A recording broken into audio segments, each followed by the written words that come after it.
Welcome to another Potlatch #1 Federal Credit Union broadcast of Lumberjack football on KOFE 1240 St. Maries. Join Tim Parrish as he brings you the play-by-play of tonight's Lumberjack football game. We want to take a moment to thank all of our Lumberjack sports sponsors and hope you'll do the same. Without them, these broadcasts wouldn't be possible. Now we'll send it out to the field where Tim Parrish is waiting with the pregame show. And as always, go Lumberjack! And welcome, Lumberjack fans. Tim Parrish here in Chattaroy, Washington. We are at the home of the Riverside Rams as your Lumberjacks on the road for the second game of their season. And then they will be at home for 2 or 3 games in a row. Currently, the JV game underway, 7:30 to go in the fourth quarter of play, fourth period. And the Riverside Rams JV leads our JV 29-28 in a close, hard-fought game. Weather currently here in Washington, 74 degrees, mostly sunny skies. It looks like it's going to be a nice night for some football action. And we'll have it all right here for you on KOFE as well as on our YouTube audio stream. But hey, that's where we're at. Crowd's pretty good here for St. Maries for the JV game. We'll see what happens as the varsity game gets closer. This is the Potlatch #1 Federal Credit Union countdown to kickoff. We'll take a quick break, and we'll be back with our interview with head coach Greg Rouse. P1FCU, we're all about celebrating your wins, like finding a great parking spot, yes, or your team winning the championship. Oh, yes! Woo! Finding an extra $10 in the watch. Whoa, lunch money. Or winning the lottery. Woohoo! I'm going to win. Your wins add up, just like earning 3.50% APY in an Ascend checking account. So let's celebrate the wins together. Open your account at p1fcu.org/win. P1FCU, your community, your credit union.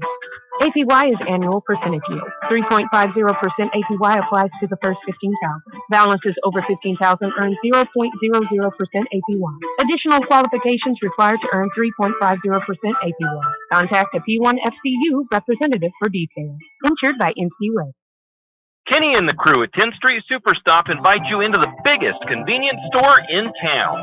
10th Street Superstop is your one-stop shop for gas, propane, snacks, and ice-cold drinks. Stop in for breakfast or lunch, breakfast burritos and pizza to paninis and fajita burritos. 10th Street Superstop has something for everyone. Whether you're headed to a Lumberjack game or out into the woods, 10th Street Superstop is the place to stop for anything you may need. 10th Street Superstop on North 10th Street in St. Maries. Do you have a hazardous tree on your property? You need some trees or brush removed in preparation for a home or shop? You could call Andy's Arbor and Site Clearing. Andy's Arbor and Site Clearing specializes in the removal of dangerous trees, pruning, thinning, and chipping. Andy's Arbor and Site Clearing also has a bucket truck for those hard-to-reach areas. So if you're in need of some thinning, tree removal, and site preparation, call Andy's Arbor and Site Clearing. That's at 208-582-2134. That's 208-582-2134. Andy's Arbor and Site Clearing. The St. Maries Lumberjack Booster Club is looking for volunteers and active members to participate in the many activities the Booster Club does in support of our Lumberjacks. The Lumberjack Booster Club provides much appreciated support to Lumberjack sports programs and is always looking for new active members and new ideas. The Booster Club is currently in need of new officers as well as volunteers to help with the Hall of Fame banquet and auction, spirit building, senior night, and more. Anyone interested can contact Lynn Masterson at 208-568-1802 or just come to a meeting at the fire station. And we have head coach Greg Rouse for the Lumberjack football team as we have our pregame interview before St. Maries takes on the Riverside Rams out of Washington tonight. You had the first game out of the way last week. It was a really competitive game against the Melba Mustangs. It really probably could have went either way. One bad quarter, and that kind of is all it takes in any sport, you know. But what are your thoughts on that game against Melba? I thought we competed really well. That's the first thing you kind of look for. That was an additional game that we got added. It was kind of the last minute, so we really weren't have everything in. We didn't have everything where we wanted it, but we wanted the game, so we were willing to go and do that. You know, they were conference champions down there last year, and so we knew it would be a challenge. What I liked is I saw that we competed really well against them the whole game, right to the end. Came down to, like you said, one quarter, and really came down to some key catches, and by their receivers, we kind of got outmatched there a little bit. We matched up on the run game. We matched up, pretty well on our end on the passing, but that was where they kind of stood out, as they got those long balls, and they had that 6'8" quarterback, that 6'5" receiver, and then that other 6'3" receiver, and they just had height on us. So it was one of those where you take away a couple of those catches, and we make a couple because we dropped a couple touchdown passes, and the game goes the other way. I mean, it was that kind of a game. We just need to clean it. We made a lot of just mental errors and mistakes, and that was but that's first game stuff. Yeah, we can fix that. You don't see a lot of 6'3", 6'5", 6'8" guys at the 2A level, so it's really a unique thing for Melba to have that. One area that we did get beat in, I guess you could say, would be on the penalty category. St. Maries, we had about 10 penalties for 77 yards. Some of them were those mental mistakes. Some of them were probably just high motor effort penalties. They had just 4 for 31 yards, a couple of false starts. But what are your thoughts on the penalty side? Yeah, it's back to that same thing. We just, they didn't beat us. It was from our mistakes is the reason they got that game, and it was stuff like that. We were just a little sloppy on some of our, execution, the penalties, coverages. One of their touchdown passes, that one right before the half, that was both my safeties were covering the same area. Just mental mistakes like that, and we kind of saw it on the penalty side. Different mental errors that put us a little bit behind the sticks, which wasn't good. Otherwise you take away a lot of those, and we're moving the ball really well. So, it was just, again, first game, kind of getting the stuff out of the way, cleaning it up. Yeah. What or who might have stood out to you in that first game, and what did you see that you thought we did really well at? Obviously, we ran the ball really well. That was and we knew that. I mean, kind of coming in, Trey's going to have a senior year. He was a good running back for us, last year, so we were kind of expecting him to step up, and so we wanted to give him the opportunity, and he did. I mean, he had a great game. He had over 100 yards rushing, which is outstanding for a high school kid to do that. So that was not a surprise, but it was nice to see that we executed well there. We need our passing game is new, and so that's where we weren't as efficient, that we need to get a little better on. And then things that kind of surprised me or not, I guess I really wasn't surprised by anybody. I kind of knew what we could do and where we were at. I would have liked to seen, like I said, a little less mental errors, but that's first game stuff. The thing that we corrected this week that we really needed to was our height disadvantage in the defensive backfield. We had a few guys gone. We had like 4 starters that weren't available in that game because for different reasons. And so we got those guys back. We made some adjustments at the corner position. We're gonna go with a little more height because my corners, they played it perfectly. Yet, a guy that tall catches over the top of you, and I thought, I can't put a kid in a situation where he does everything right and it still doesn't go his way. So we made some position changes this week, and we're looking pretty good there. We'll have a lot more height, and I think that'll kind of take away that advantage that they had on us. All right. We're talking with head coach Greg Rouse, St. Maries Lumberjack football. We'll take a quick break, and we'll be back with more. High school sports don't just happen. There's a ton of work that goes into every single athletic event. And we have our school's athletic director to thank for a lot of it. Thank you. For scheduling officials, so I can always play the game I love.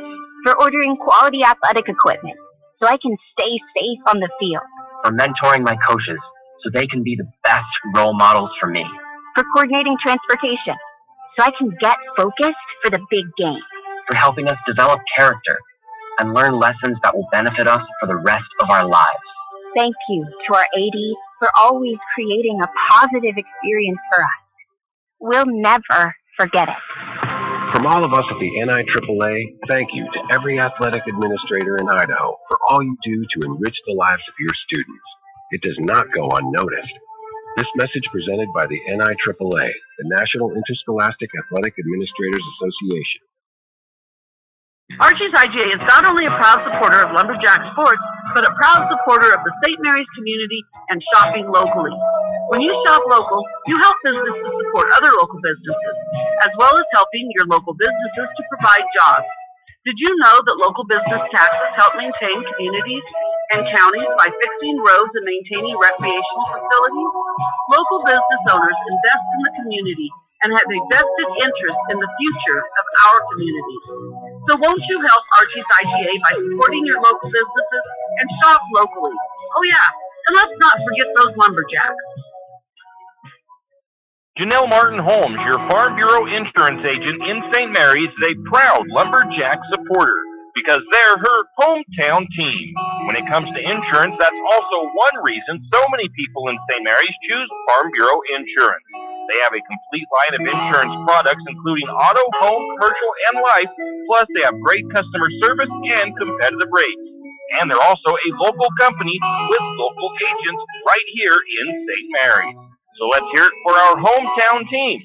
Contact Janelle Martin Holmes, your local Farm Bureau insurance agent in St. Maries at 105 North 8th Street, St. Maries. Tax time is here again. I know, it's not your favorite. But at H&R Block, tax time is our favorite time of year. It's when our tax pros get to do what they love the most, help people. By getting to know you, they can make sure your return gets done right. It's not just about numbers, boxes, and forms. It's about personal care. So you get every credit and deduction you deserve.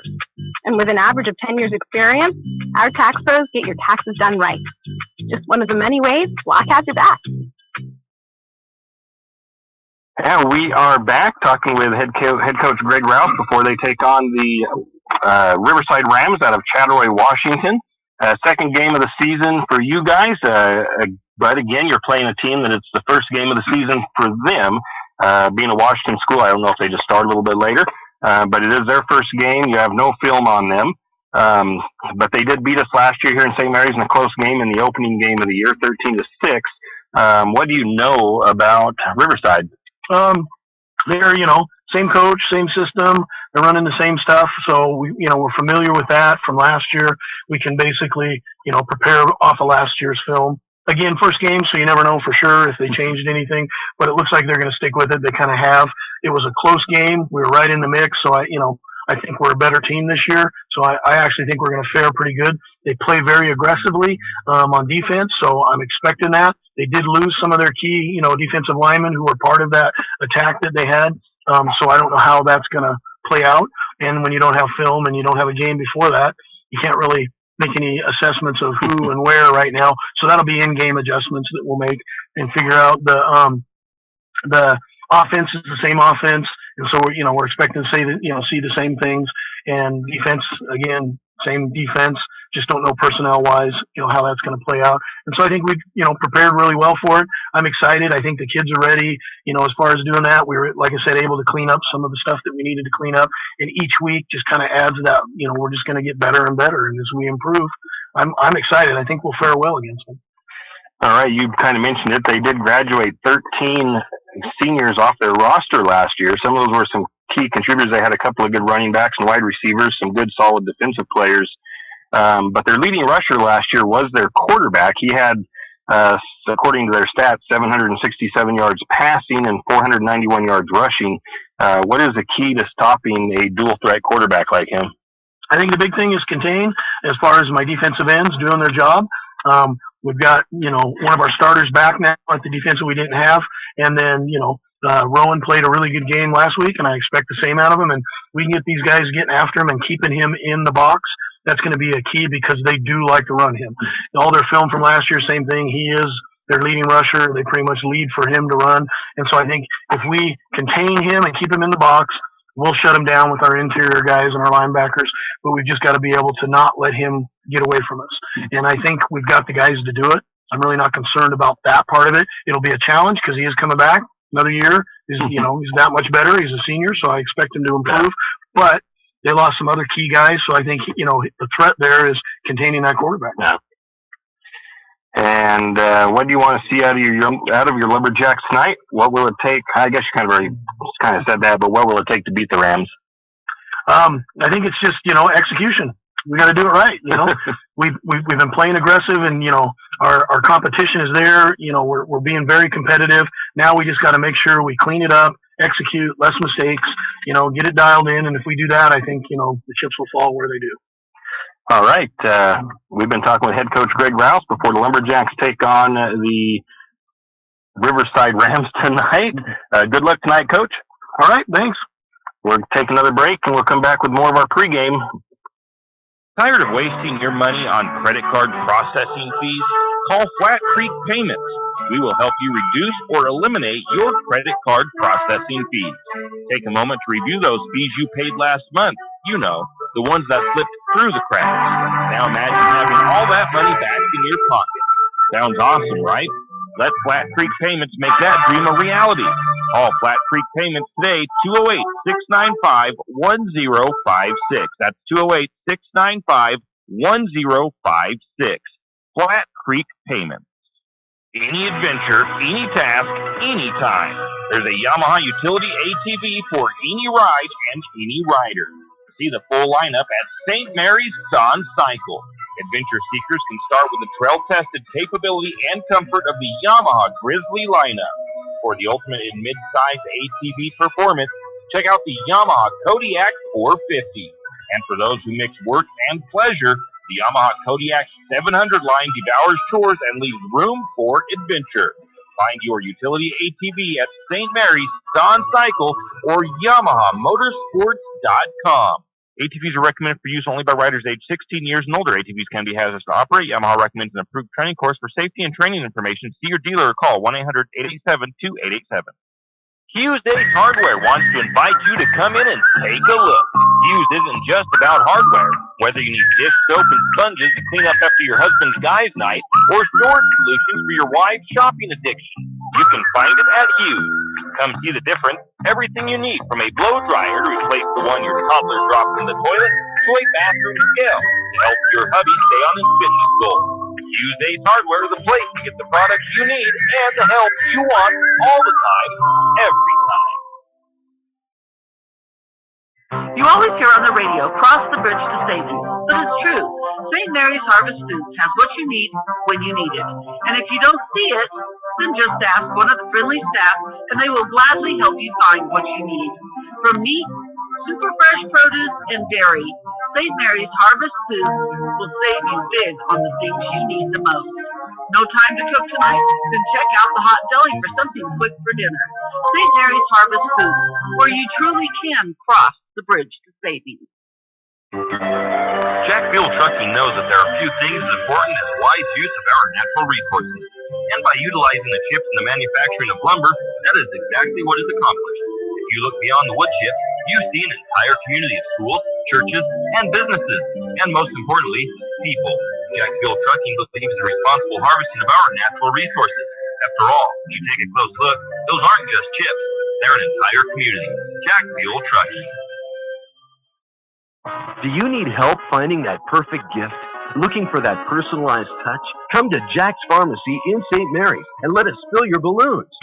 Not only does Jack's carry all of your gift and party supplies, but we're here to serve you with all your personal care items. Come in and let our personal care experts help you find just what you need from our wide selection. If we don't have it, we can get it. Plan your party at Jack's Pharmacy, your good neighbor pharmacy, where you'll receive personalized service and attention. Tim Parrish back here at Riverside High School, home of the Riverside Rams, and a barn burner of a JV game here this evening. 36-35, Lumberjack boys JV leads by 1 with 3:19 to go in the contest. So a heck of a ball game here. I'm sure the varsity teams were hoping this game would be over so they could get out here and get warmed up. Before I forget and we get too far along, today is a very special person's birthday, and we want to wish Coach Teft a happy birthday today. We hope you're doing okay, and hopefully it'd be nice to see you here if you could be at the games, but hopefully you're back home listening to the game on either the radio or on our YouTube stream. But again, hope you're feeling okay. Hope you're doing okay. Hope to see you soon. Coach, happy birthday. Let's see. Back to our Paulette's #1 Federal Credit Union countdown to kickoff. Take a look at the Central Idaho League standings for the 2A District 1 and 2. The Kellogg Wildcats lost last week in their first action. They played Moscow in Kellogg. They lost 34-0. They are hosting North Fremont tonight, a team from way down south. Some interesting action. Both some of the teams up St. Maries and Kellogg both facing off against some teams from down on the southern side of the state. So it's good experience for the teams to get that because the teams down south are always a little bit different. The Kellogg Wildcats are 13th in the Idaho Sports Power Rankings, and they are 10th in the Max Preps Power Rankings. Look at the Lumberjacks. They come into tonight's game 0-1. They lost a close one to the Melba Mustangs in a hard-fought battle, 38-22 in their first round of games. St. Maries is at Riverside here tonight, obviously. St. Maries 19th in the Idaho Sports Power Rankings, 14th in the Max Preps Power Rankings.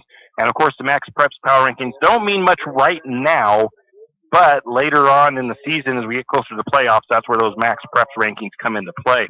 Grangeville 0-1 on the season. They lost 42-21 to Timberlake a couple of weeks ago. They had a bye last week, did not play. They are at Parma, and that's another southern team. I think it's a 3A school that Grangeville traveled down to take on. Grangeville's 15th in the Idaho Sports Power Rankings and 16th in the Max Preps rankings. Orofino, they are 0-1. They lost their first game to Marsing by a score of 66-6. They are 18th in the Idaho Sports Power Rankings, 22nd in the Max Preps Power Rankings. They are going to be playing Lewiston Freshmen on the 6th, the next Wednesday, kind of a different timing for a game, but that is what their schedule shows for the Orofino Maniacs. We're going to take a quick break, come back and look at the polls and power rankings. More on the Potlatch #1 Federal Credit Union countdown to tip-off or kickoff when we return. Looking for future leaders we can believe in? Look no further than the high school student athletes right here in Idaho. High school sports teach young people how to be effective leaders. It includes learning to listen, accepting responsibility, being a good role model, and it's about respect. The result, it transcends sports. It gives us hope for the future. This message presented by the Idaho High School Activities Association and the Idaho Athletic Administrators Association. Afraid to touch that breaker box? Need some rewiring done? Call the professionals at M&S Electric. With nearly 40 years experience, there's no job too big or too small. From industrial and commercial to residential and service work, M&S Electric isn't afraid. Serving Benoit, Shoshone, Kootenai, and Latah counties, M&S Electric has you covered. Overhead work? M&S can do that too with their bucket truck. M&S Electric, 408 Main Avenue, St. Maries. Give them a call, 208-245-3890. No job too big, no job too small. We do them all. M&S Electric. For all of your area high school sports schedules, updates, and recaps, including Lakeside, Kootenai, and of course, St. Maries High School, pick up your copy of the St. Maries Gazette Record every Wednesday. Not only will they have game recaps and highlights for area high school sports action, but local news and information. St. Maries Gazette Record, pick up a copy today. For all your plumbing needs, call Nick's Plumbing and Heating. With Nick's professional staff, you can be assured of guaranteed quality products, installation, service, and repair of all of your plumbing. So if you have plumbing needs or problems, call the good folks at Nick's Plumbing and Heating. Call 245-5460. That's 245-5460. Nick's Plumbing and Heating. Installation, service, and repair when you need it. Nick's Plumbing and Heating, St. Maries. When you need that morning pick-me-up before work or school, there's one place that comes to mind. It's a place that loves our community, the St. Maries Lumberjacks, and all the local businesses and people in our village. Shift and Grind in St. Maries is all about the community. Whether it's helping raise money for the Booster Club or for a family in need, the Shift and Grind family are always ready to help. So be sure to stop by Shift and Grind for your caffeinated needs. Located at 132 First Street in St. Maries, Shift and Grind says, go Lumberjack! Tim Parrish back here at Riverside High School. The Potlatch #1 Federal Credit Union countdown to kick off, and the JV game only just under a minute to go, and it looks like Riverside, they are at fourth down. They're probably going to go for it on fourth and long, but the Lumberjack JV lead 36-35 in what's been a heck of a battle between these two squads. Going to be interesting to see how this finishes up, but Riverside clearly has to go for it here if they want to try to get a win in their win column for their JV squad. Taking a look at the polls and power rankings, I decided to split that up a little bit because I don't know how much they're going to add any time to the clock for the varsity guys warming up or not, because we are about a half an hour away from the scheduled kickoff. So I'm waiting to kind of see that. I want to make sure I don't run out of material before we get to kickoff. In any case, polls and power rankings, taking a look at the Idaho Sports Power Rankings top 5. And 2A, you've got Wendell, New Plymouth, North Fremont, Malad, and Melba at the top 5 in there. Coaches poll came out for the first time this week for Idaho Sports, and the coaches poll has Westside, North Fremont, Aberdeen, Declo, and Bear Lake in your top 5. In the media polls, we've got Westside, North Fremont, Aberdeen, Bear Lake, and Declo as the top 5. Of the Max Preps rankings, those are the ones, of course, that mean the most.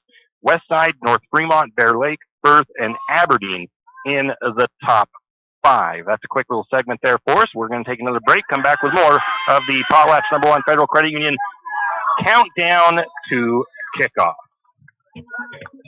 It's time to winterize your home, and there's no better place to start than at everyone's hardware and lumber store, 10th Street Lumber. They have insulation, house wraps, stoves, and heaters.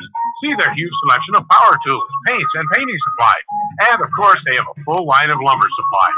Stop by 10th Street Lumber and see what they can do for you.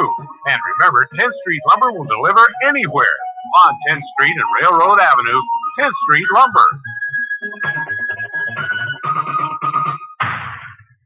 Wondering how to manage your retirement nest egg? How big should it be when you retire? Contact Jenny Oaks at Gateway Financial Partners to get the answers to these and all your other financial questions.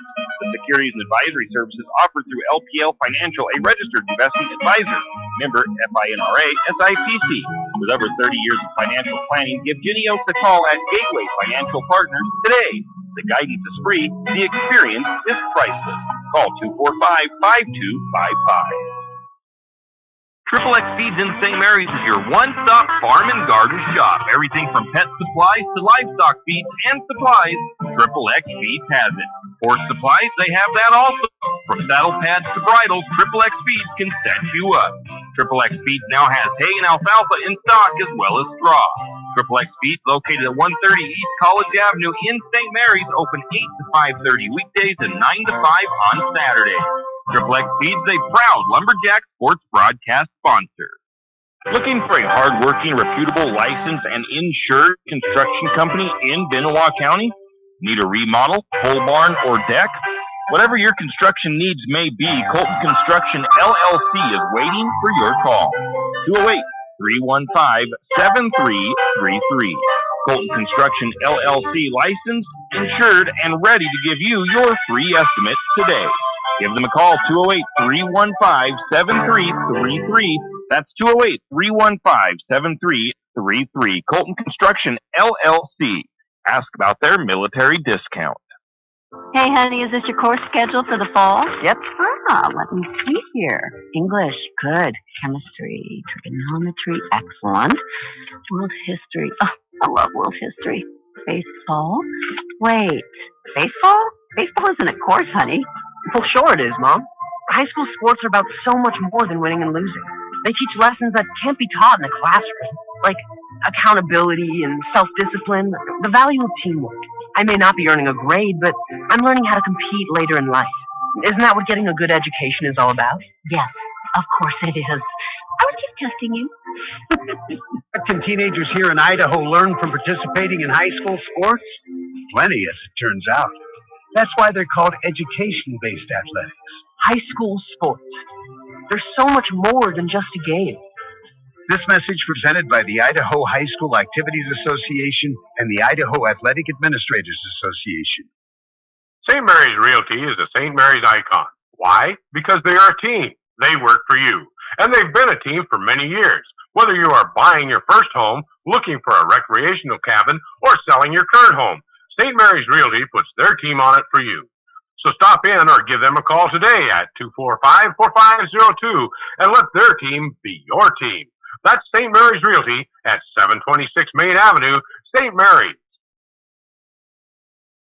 Tim Parrish back here at Riverside High School. JV game wrapped up, and the Lumberjack JV boys hold on with the 36-35 win over the Riverside Rams. Lumberjack JV opens their season with a victory here on the road. So congratulations to that JV squad in getting the W here tonight. See if the Lumberjack varsity can follow suit and get their first win of the season and improve to 1-1 on the year. 42 minutes is what they put on the clock for the varsity warm-ups and stuff, so we've got a little bit of time. Just a quick note, though, I was watching, I think the kid is their kicker, or their quarterback as well. He was the quarterback last year, unless they've changed his position, but Jake Gaffney, number 13 for Riverside, he was kicking about 40 yards out for field goal attempts, so it looks like he has quite the leg on him if needed to win the game on a field goal, so that's a good thing to have. St. Mary's has had that benefit a couple of times. It's always a tough one to try to get at the lower level of classification. So he was putting down some pretty good kicks there a moment ago, but it looks like they're now switching gears on their warm-up as both varsity squads are here on the field getting ready to get things rolling. Looking around the county in sports, this is where we take a look at Kootenai and Lakeside. The Lakeside Knights, their volleyball team lost to Wallace on the 29th. They will be hosting North Central on the 1st, which is today.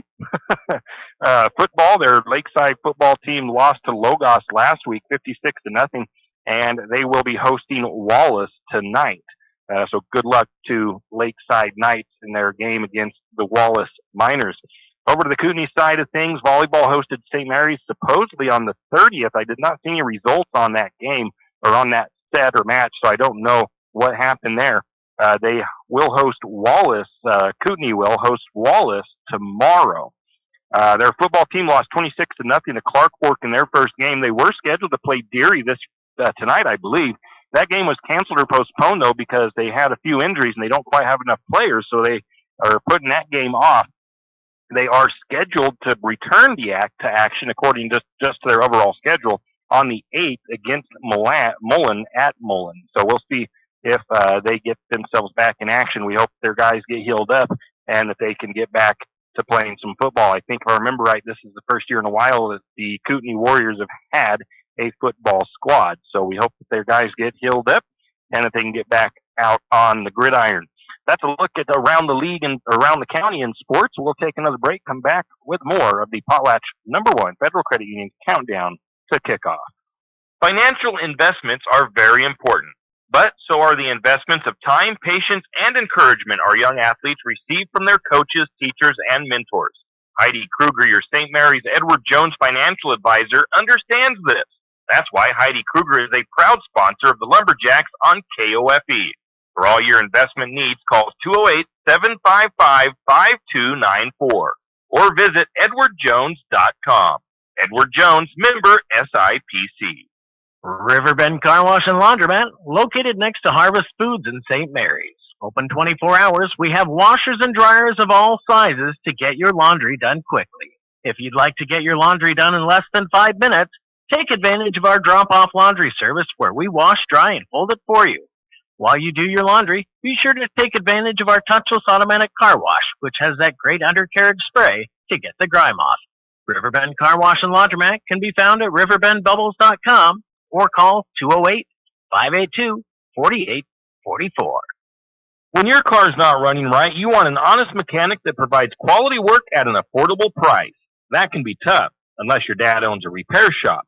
But in St. Mary's, times have changed. You have Jim's Auto, and they treat every customer like family. Get everything from regular maintenance to major repairs done at Jim's Auto and Tire Pros. Jim's Auto doesn't just offer oil changes. They're a full-service shop. Jim's Auto can diagnose that check engine light, change your brakes, and fix your alignment. Ask about Jim's Auto's new Express Lane with same-day or next-day oil and tire services. And don't forget, Jim's Auto is an authorized Tire Pros dealer with nationwide warranty, service protection plan, and free roadside assistance. Jim's Auto and Tire Pros, located at 69 Milwaukee Road, St. Mary's. At P1FCU, we're all about celebrating your wins, like finding a great parking spot. Yes! Or your team winning the championship. Oh, yes! Woo! Finding an extra $10 in the watch. Whoa, lunch money. Or winning the lottery. Woohoo! I'm going to Disney. Your wins add up, just like earning 3.50% APY in an Ascend checking account. So let's celebrate the wins together. Open your account at p1fcu.org/win. P1FCU, your community, your credit union. APY is annual percentage yield. 3.50% APY applies to the first 15,000. Balances over 15,000 earn 0.00% APY. Additional qualifications required to earn 3.50% APY. Contact a P1FCU representative for details. Insured by NCUA. Kenny and the crew at 10th Street Superstop invite you into the biggest convenience store in town. 10th Street Superstop is your one-stop shop for gas, propane, snacks, and ice-cold drinks. Stop in for breakfast or lunch, breakfast burritos and pizza to paninis and fajita burritos. 10th Street Superstop has something for everyone. Whether you're headed to a Lumberjack game or out into the woods, 10th Street Superstop is the place to stop for anything you may need. 10th Street Superstop on North 10th Street in St. Mary's. Tim Parrish back here at the Potlatch #1 Federal Credit Union countdown to kickoff here at Riverside High School, home of the Riverside Rams in Chattaroy, Washington. Perfect weather tonight for some football action. Earlier in the week, I was wondering if I was going to have to bring a pop-up tent with me because it rained, as you know, pretty good early this week. But it looks like the weather is broken for the weekend, for Labor Day weekend. So that's always good for all of the activities at Paul Bunyan Days, of course, back in town. And it's always nice for a football game as well to have good weather, for not only for sitting out here calling the game, but also for the players. On the road here, we are sitting in the visitor side bleachers, so we've get to sit with Lumberjack faithful that travel well with the Lumberjacks, and it's always fun to sit amongst the crowd sometimes. So we've got a pretty good spot just at about the 50-yard line, and once again, both teams out warming up for the varsity action here today. Taking a look at the statistics, this, as the season goes on, of course, will be the season stats. Lumberjacks have just one game under their belt, so they are right now, of course, averaging 22 points per game with the one game under their belt, 258 yards per game, passing yards per game 134, rushing yards per game 124. So pretty good numbers, actually, overall. St. Mary's averaging about 6 yards per completion, 4 yards per rush attempt. 4 yards, not too bad on that per rush attempt, but it is even better when you see that number up around 5 or 6 yards per carry. And I'm sure more than likely we'll probably get up that way. So we'll see how that works tonight for St. Mary's. The Lumberjacks, turnover-wise, we have 1 fumble and 2 interceptions in the last game for the St. Mary's. Third down conversions. My new stats program, I'm using Huddle now for the team, doing the official stats and for my stats as well. It didn't necessarily show a number of,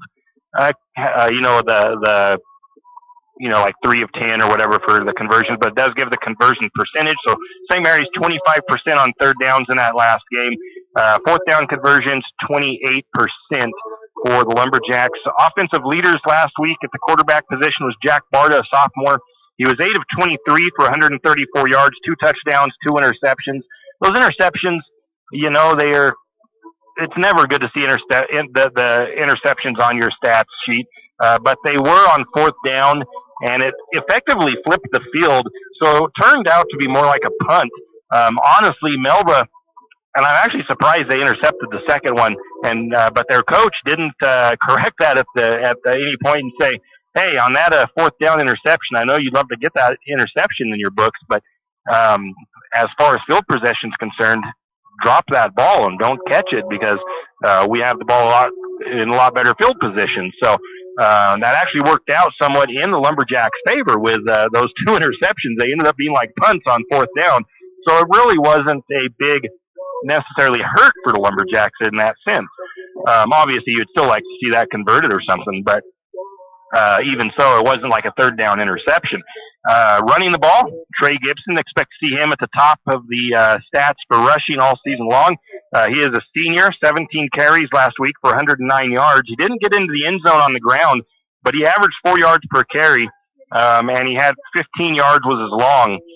Julian Grimaldo, sophomore, he was the leading receiver, 3 receptions for 93 yards and a touchdown. He averaged 31 yards per catch, and obviously with only one game, 93 yards per game. Trey Gibson added 3 receptions to his stats with 38 yards and a touchdown. He had 13 yards per reception, 38 yards per game so far for Trey Gibson.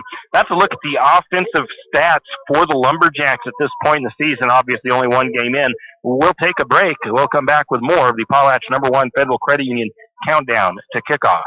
Do you have a hazardous tree on your property? You need some trees or brush removed in preparation for the home or shop? You need to call Andy's Arbor and Site Clearing. Andy's Arbor and Site Clearing specializes in the removal of dangerous trees, pruning, thinning, and chipping.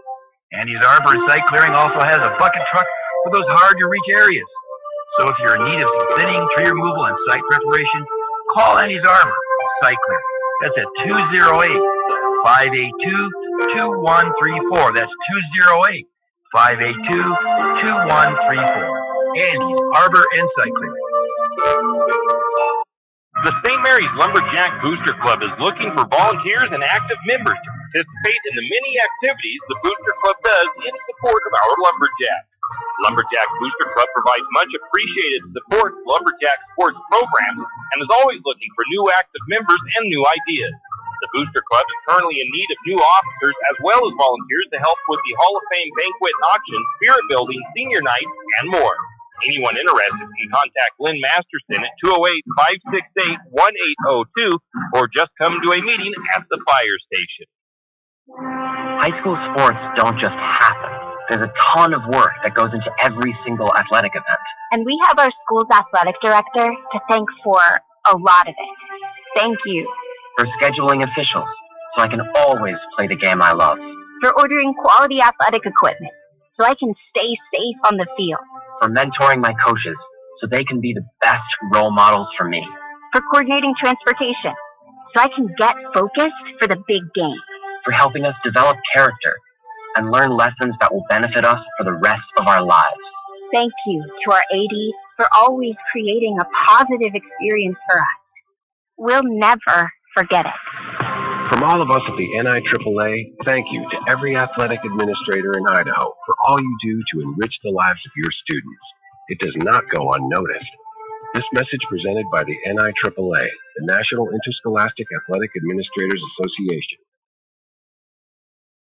And we are back. Potlatch #1 Federal Credit Union countdown to kickoff here from Riverside High School in Chattaroy, Washington. I'm Tim Parrish on the call tonight for the Lumberjack action.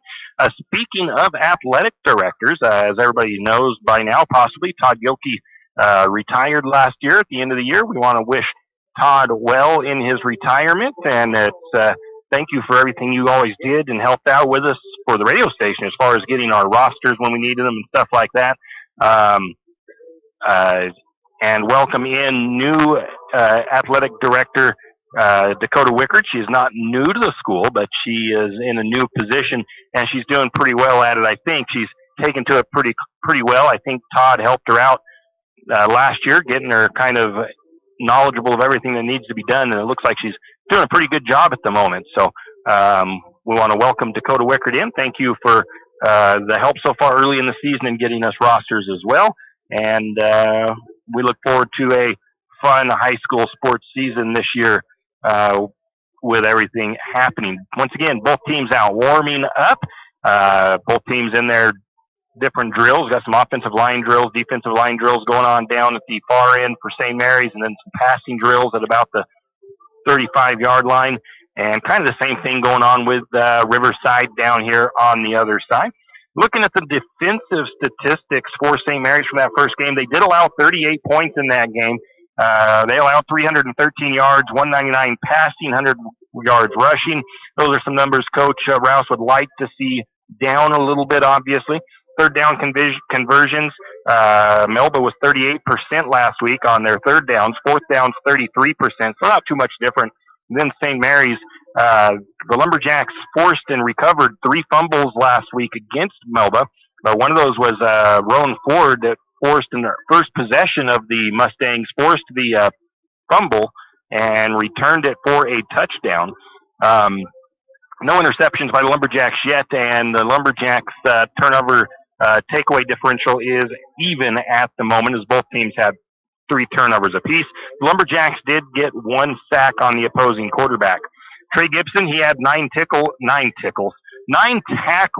1 tackle for loss, 2 forced fumbles, and 1 fumble recovery on the night. He was our, for his offensive and defensive performance, he was our Talk About It player of the game last week.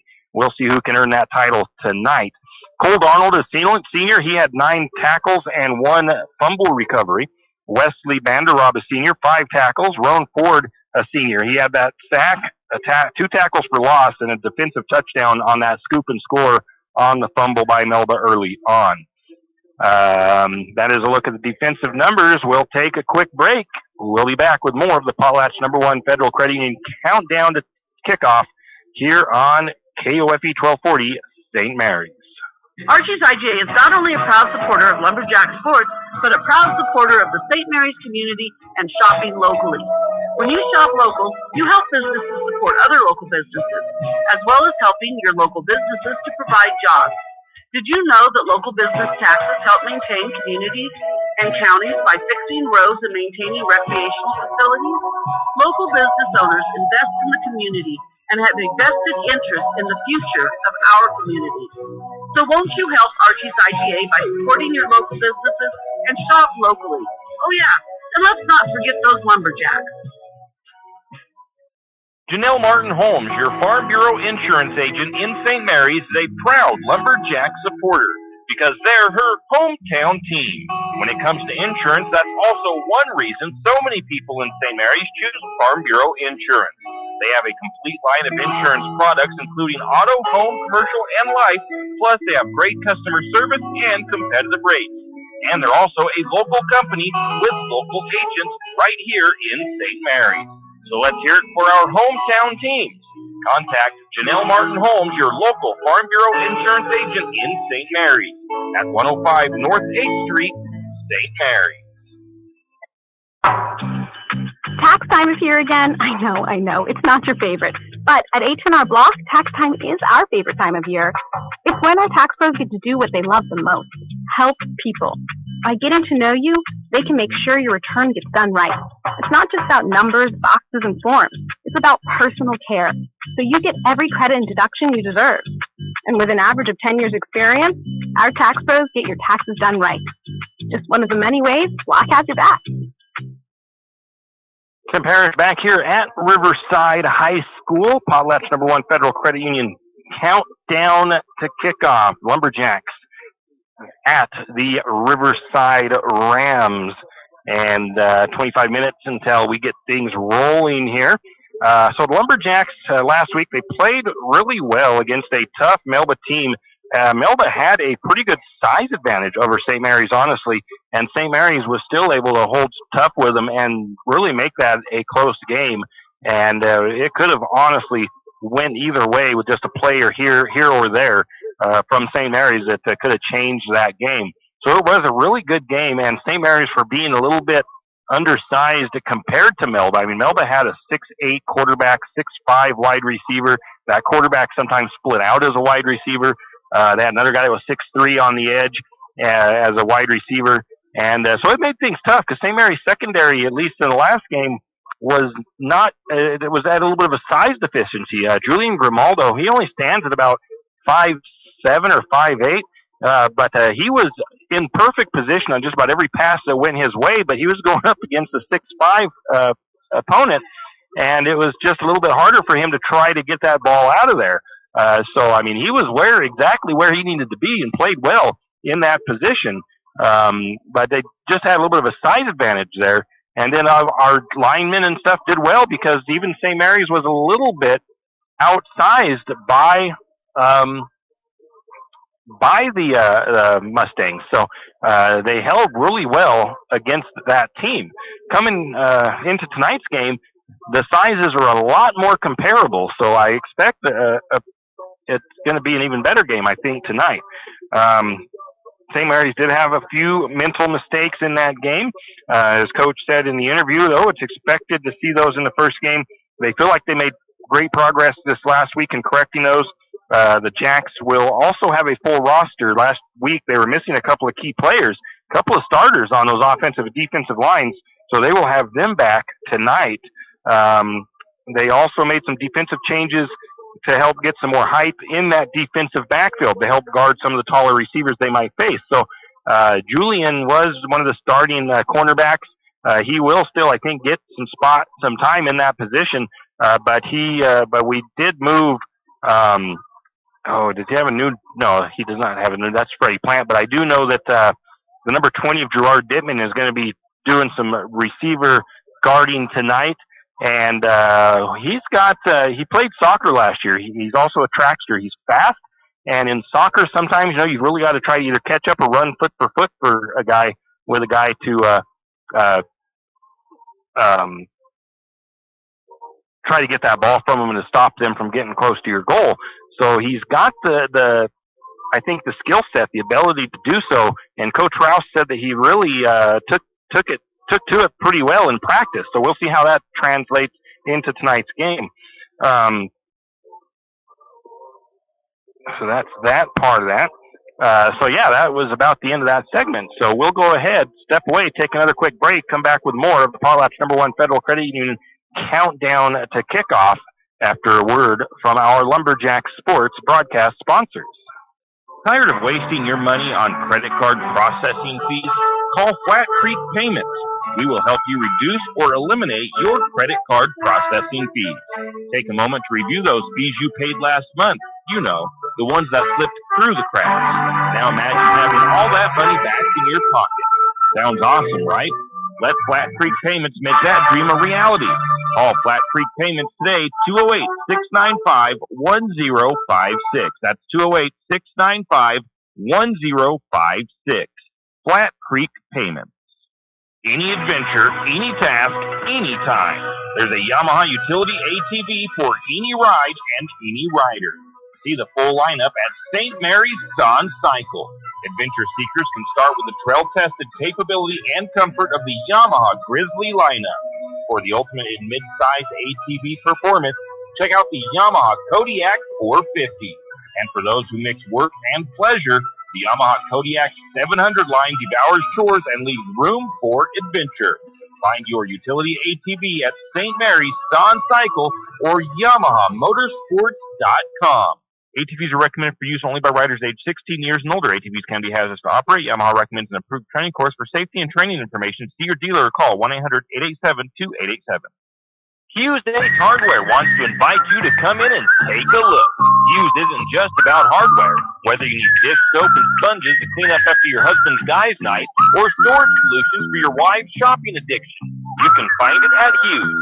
Come see the difference. Everything you need, from a blow dryer to replace the one your toddler dropped in the toilet to a bathroom scale to help your hubby stay on his fitness goal. Hughes Ace Hardware is the place to get the products you need and the help you want all the time, every time. You always hear on the radio, cross the bridge to safety. But it's true. St. Mary's Harvest Foods has what you need when you need it. And if you don't see it, then just ask one of the friendly staff and they will gladly help you find what you need. From meat, super fresh produce, and dairy, St. Mary's Harvest Foods will save you big on the things you need the most. No time to cook tonight? Then check out the Hot Deli for something quick for dinner. St. Mary's Harvest Foods, where you truly can cross the bridge to savings. Tim Parrish back here at Riverside High School in Chattaroy, Washington, home of the Rams. Lumberjack boys football taking on the Rams. Game number 2 of the season for the Lumberjacks. Game number 1 of the year for Riverside. They are of the Division 1A here in Washington. Like I said, first game of the year for them. They're starting off ranked 21st in the Max Preps for Washington schools in their 1A division. Last year, the Rams were 5-6 on the year, 3-3 in their league. Their head coach is Buddy Wood. Some returners for them that St. Mary's going to have to look out for. Quarterback Jake Gaffney, a senior. He was 65 of 108 last year for 767 yards passing, 6 touchdowns, threw just 2 interceptions on the year. He was also the leading rusher had 106 carries, 491 yards, and 3 touchdowns. So dual threat quarterback that St. Mary's is going to have to take an account for in their defensive plan. Running back Tyler Lenz, he's a senior. He had 263 yards last year. He rushed for 3 touchdowns. He also added 261 yards receiving and 2 touchdowns there also. Then you got wide receiver Braxton Welch. He was one of their leading receivers for returns this year. He's a senior, 114 yards last year with a touchdown. And senior wide receiver Cooper Eagle, 101 yards for him last year. Some players they lost, Aaron Desrochas, a running back and a wide receiver, and a defensive player. He recorded 48 tackles last year with 3 sacks. I'm sure they'll miss his leadership in the defensive backfield. Gavin Yeager, running back, he had 319 yards last year, and I'm pretty sure that was one that was making sure. Got myself confused for a minute. So, yeah, Gavin Yeager, he graduated last year, running back, 319 yards, 4 touchdowns. The Rams lost a lot of their defensive players as well to graduation. The Rams did beat St. Mary's last year in St. Mary's, 13-6. Neither team had really a big game in that one. The Rams tallied only 119 yards, while St. Mary's had 139 yards in that one. The lone touchdown in that game with a fumble. I'm trying to figure out what my own pregame here was. Last year, the Rams graduated 13 players. 6 of those were solid defensive guys that tallied over 200 tackles and 12 sacks between them. The Rams, according to their stats, only had 16 sacks. I say only, but 16 is a pretty good number.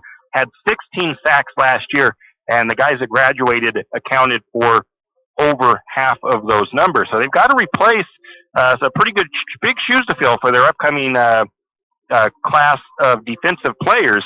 So we'll have to see how they do.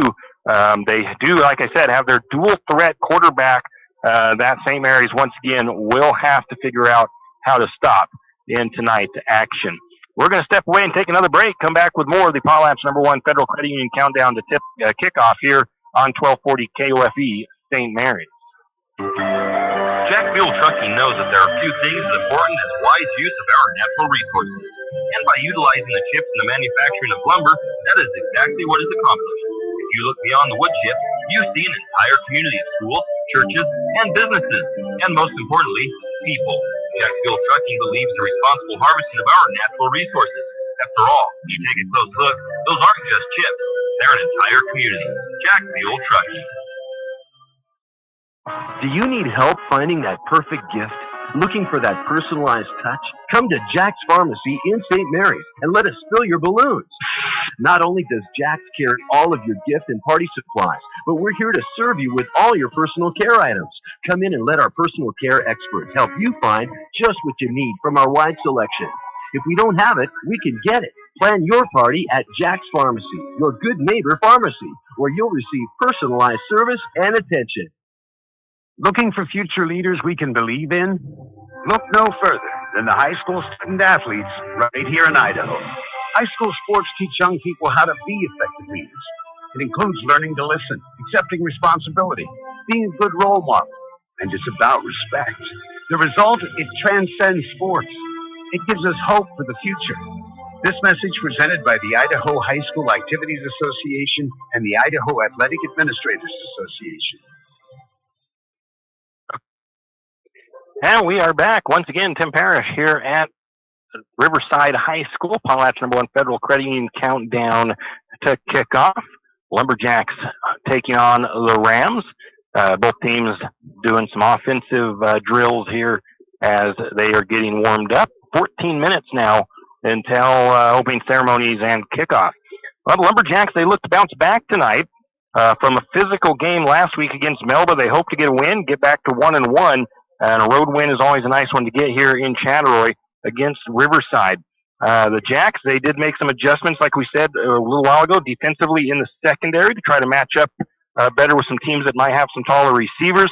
Look for the Jacks, though, to continue to lean heavily on senior running back Trey Gibson. I don't expect maybe to see quite as many passes tonight. They will probably sprinkle in some passing, maybe some swing passes out into the flat to the running backs.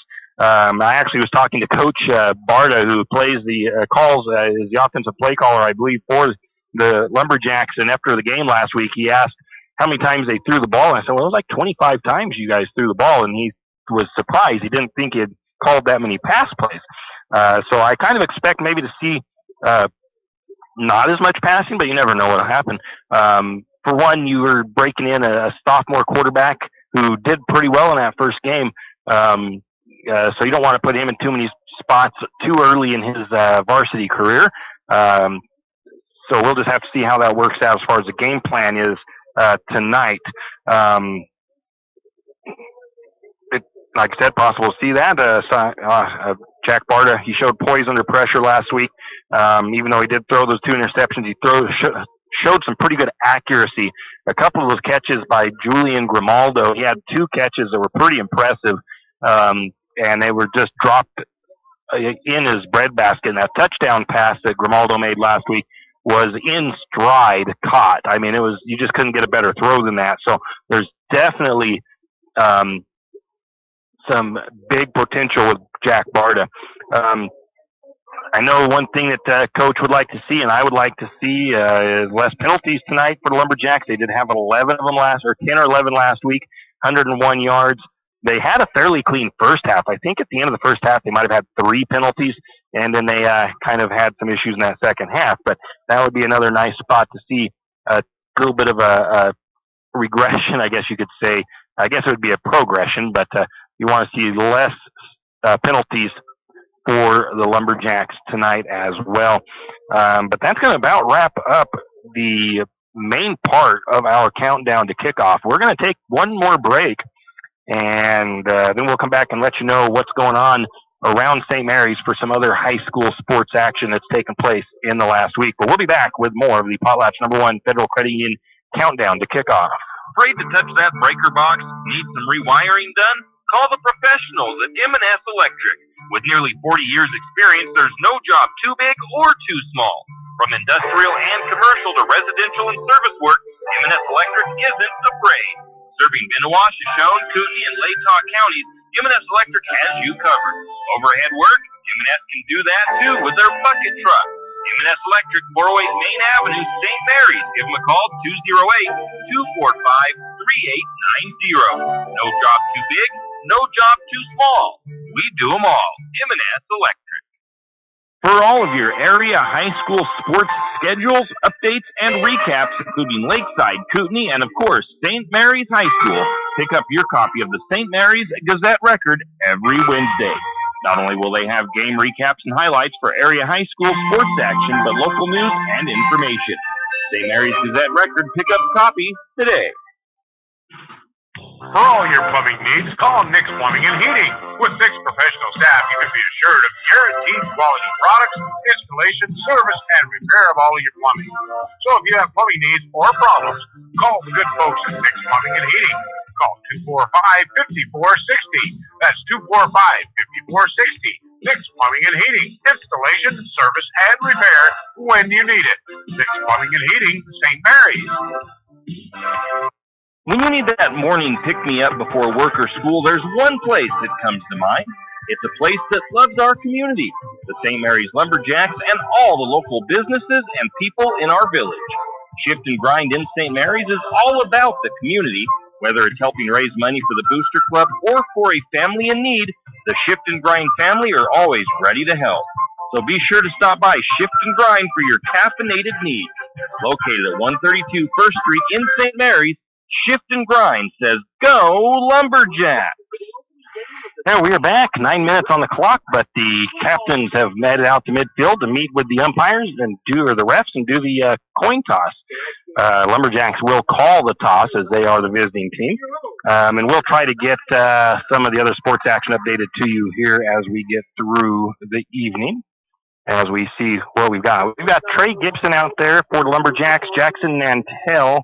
We've also got Riley Abel, and it looks like it's Roan Ford, the captains for tonight's game, taking care of some ground rules and the coin flip at midfield. Paul Bunyan Days is this weekend, of course, and I want to take a quick minute. We did an interview with Aaron Nelson the other day, and we did make one mistake in our information on that.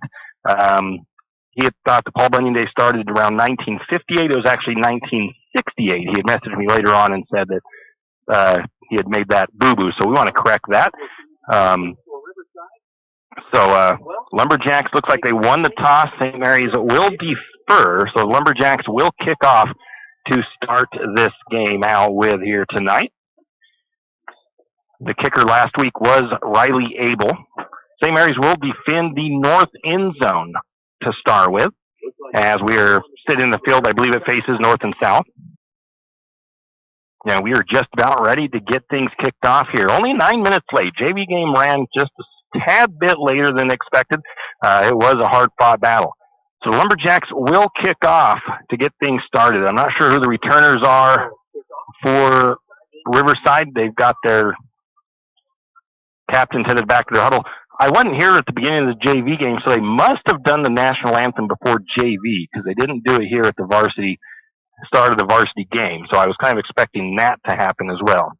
But anyways, Paul Bunyan Days is starting off tonight, of course. So be careful this weekend. And I think we mentioned it in our interview with Aaron Nelson, to if you're going to be visiting the Blue Ox, please drive responsibly. Don't drink and drive. There's supposedly going to be more DUI enforcement going on in the area. So don't take that chance. Find yourself a designated driver. I know that a young lady by the name of Abby Wilkes had a post on Facebook saying she was going to be offering designated driver services. So you can get onto Facebook, maybe find that post, and get with her. Actually, they might still be doing the national anthem, because we've got the Lumberjack varsity boys. They turned around and faced towards the visiting stands because the flag is right behind us. So we might still be waiting to get that national anthem done. We'll just let you know as we go here if we've still got to get that national anthem out of the way. Once again, Riverside still down in the end zone. Last minute pump up from their team captains, it looks like. They got their cheerleaders at about their 15-yard line holding the big banner for them to run through. Lumberjacks doing their chant down here, and it's a cool new chant they do. I want to get a recording of it at one of the practices, and it'll be a pretty cool addition. I want to add it maybe to our intro for our football intros here on our broadcast. So got to make it out to one of these practices and get through the whole practice and get that recorded from them doing it. So we'll see what happens with that. The Rams now, they break their huddle down in the end zone, come charging through their big banner, one of those breakaway banners. And I don't know if that's because you can buy these banners that will break away in the middle and you just reuse them. So it'd be kind of cool to see if St. Mary's could get a hold of one of those for them to use when they come onto the field. And now we will have the national anthem. So we'll take a break for the national anthem. It's time to winterize your home, and there's no better place to start than in everyone's hardware and lumber store, 10th Street Lumber. They have insulation, house wraps, stoves, and heaters. See their huge selection of power tools, paints, and painting supplies. And, of course, they have a full line of lumber supplies. Stop by 10th Street Lumber and see what they can do for you. And remember, 10th Street Lumber will deliver anywhere on 10th Street and Railroad Avenue, 10th Street Lumber.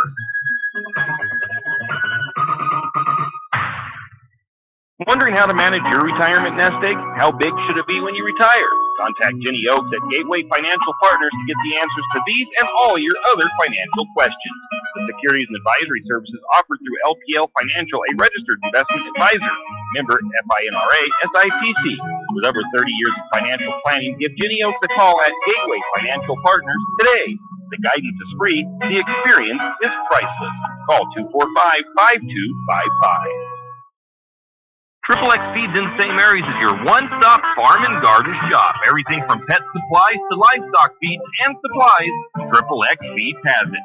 Horse supplies, they have that also. From saddle pads to bridles, Triple X Feeds can set you up.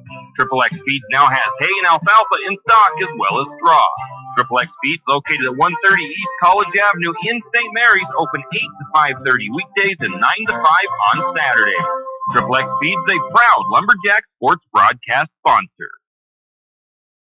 Yeah, we are back, and I think now they're going to get ready to do their starting lineup. See if I can get some starting lineups for St. Mary's is introduced as a team. And put your hands together for the starting offense. So we'll get you the starters for Riverside as they announce them on the field. And running back, the senior, number 2. So we've got our senior running back, number 2, Braxton Welch. Also a running back, the senior, number 3, Tyler Lynn. Another senior running back, number 3, Tyler Linz. And wide receiver, another senior, number 5, Cooper Eagle. And wide receiver, the number 5, senior Cooper Eagle. And wide receiver, junior, number 9, Andrew. Another wide receiver, number 9, he's a junior, Andrew Campia. At quarterback, gets the number 13. He's 6'2", 175-pound senior Jake Gaffney. And wide receiver, a senior, number 22. Another wide receiver, it's a senior wide receiver, number 22, Tristan Davis. On the offensive line, a senior, number 54. The offensive line, it's number 54, Bryce Scarpelli, 180-pound senior. Another senior, number 62.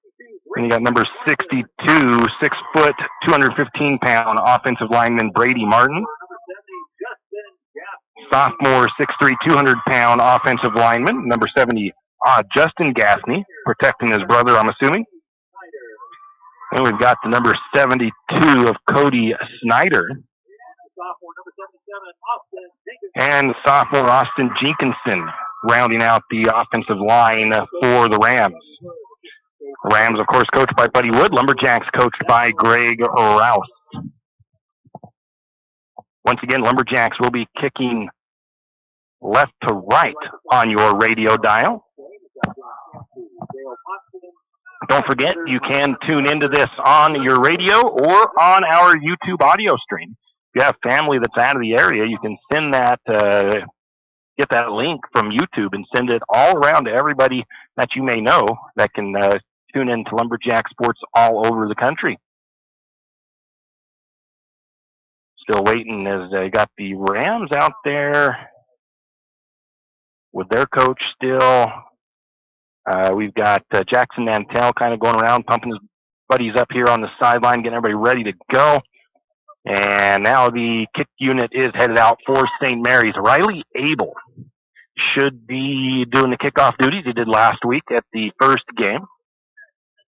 Waiting to see who's going to be back deep for the Rams. Once again, I am doing the stats for Huddle as well, so hopefully tonight goes a little bit better. I don't have a spotter with me, so we're going to have to work on that, getting that better. I was getting better as the game went on. St. Mary's in their road, white jerseys, green numbers, black pants. And the Rams have gray jerseys, red pants. We've got the number 3 and the number 13 back deep. So we've got Jake Gaffney, the quarterback, returning the kicks, and Tyler Linz, number 3. They're waiting at about their own 20-yard line.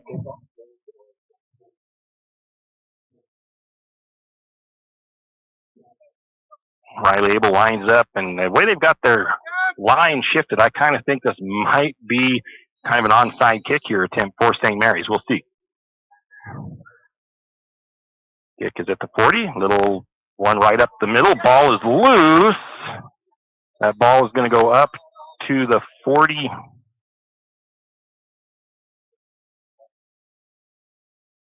46, 47-yard line. Riverside does recover. There is a penalty, though.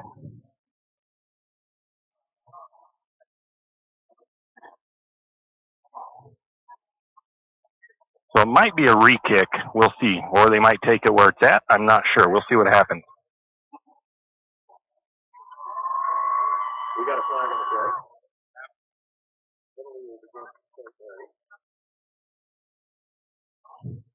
Let's see if they re-kick it. St. Mary's was offside on the kick.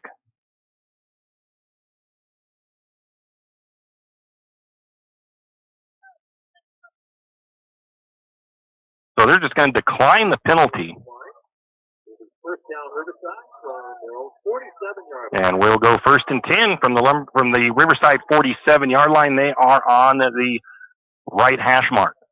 Gaffney comes out under, looks like he's in shotgun. He's got a receiver to the near side and a receiver to the far side.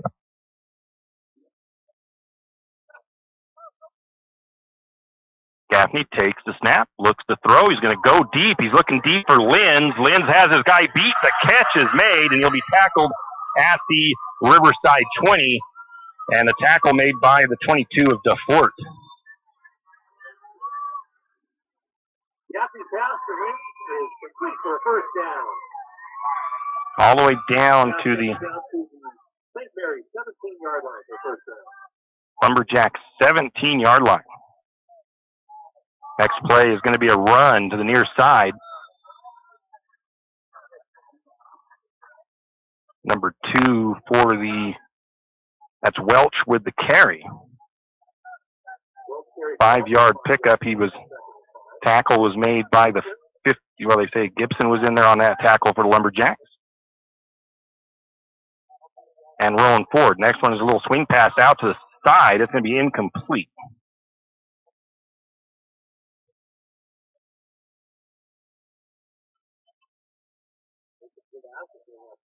A little swing pass out to the flat on the far side. So it's 2nd down or 3rd down and 5 for the Rams on the Lumberjack 12. Gaffney in the shotgun. 3 wide receiver set. I'll get it right yet. He's going to get flushed. Lumberjack's trying to get him, rolling forward, chasing him back further. He's going to finally throw it late, incomplete. As jumping in front of that pass was J.J. Yearout to deflect it out of bounds.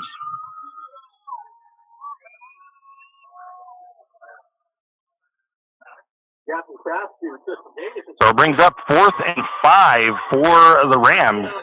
See if St. Mary's can hold strong here, because I'm pretty sure even though the Rams have a good field goal kicker, I think they're going for it this early in the game. They bring 2 receivers to the near side. 1 receiver looks like to the far side. Gaffney once again in the shotgun with Linz flanking him. He goes in motions.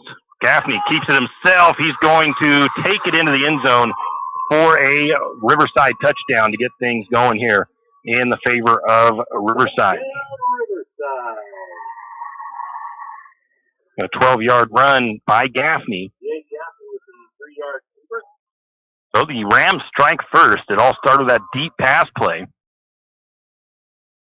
Now they will set up to kick the extra point, and it is Gaffney, the kicker, and he has a heck of a leg. The holder looks to be Blake Cozell. The snap a little bit low. They do get it up, though, and it looks good, and it is good. So the Rams strike first.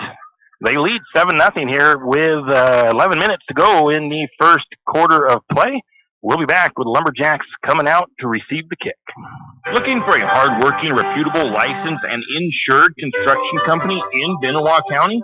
Need a remodel, full barn, or deck? Whatever your construction needs may be, Colton Construction LLC is waiting for your call. 208-315-7333. Colton Construction LLC, licensed, insured, and ready to give you your free estimate today. Give them a call, 208-315-7333. That's 208-315-7333. Colton Construction, LLC. Ask about their military discount. Now we are back deep for the Lumberjacks, Julian Grimaldo and Trey Gibson. And it is Gaffney to kick off. That is Jake Gaffney. Wears a lot of hats for this Riverside team, it looks like. Quarterback, kicker, will run the ball as well.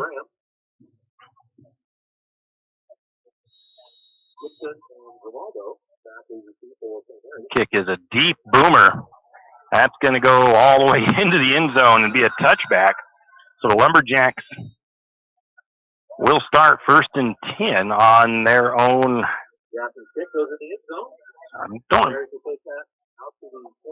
Lumberjacks will start 1st and 10 on their own 20-yard line.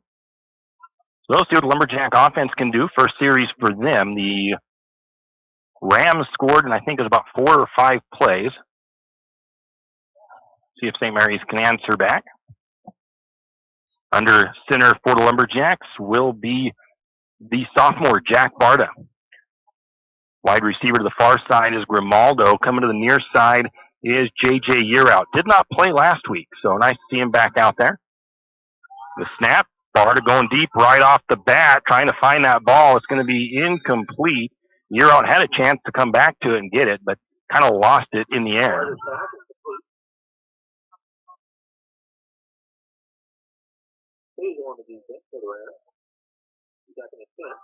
So 2nd and 10 for St. Mary's from their own 20. Lumberjacks break their huddle up to the line of scrimmage. Once again, Grimaldo to the top of the formation. To the near side is Yearout. Barta under center. Going to keep it himself, it looks like. Running up the middle. Picks up probably 4 or 5 yards.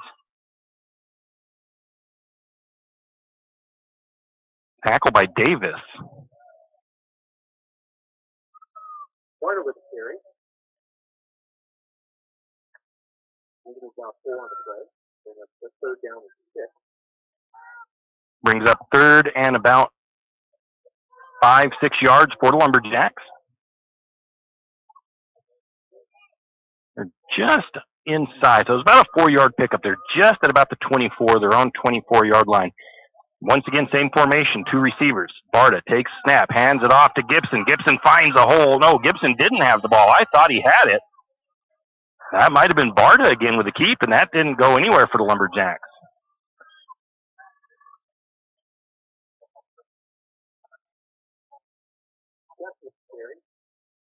Well, they said that was Cody Teft with the carry.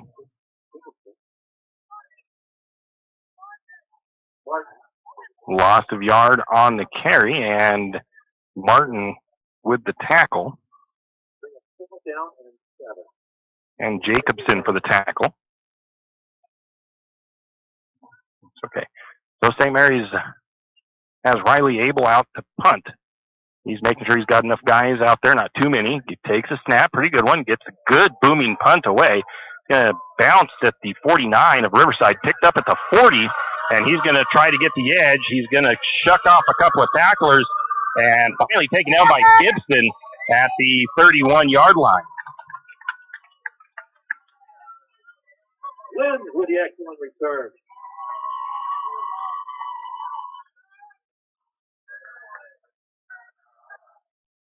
Gibson with the stop to St. Mary's. Rams take over. 1st and 10 from their 30, the St. Mary's 31-yard line.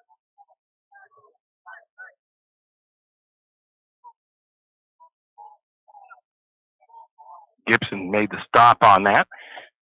The Rams come out with 3 receivers to the near side, 1 receiver to the far side. Gaffney once again, shotgun. Flanking him to the near side is Welch.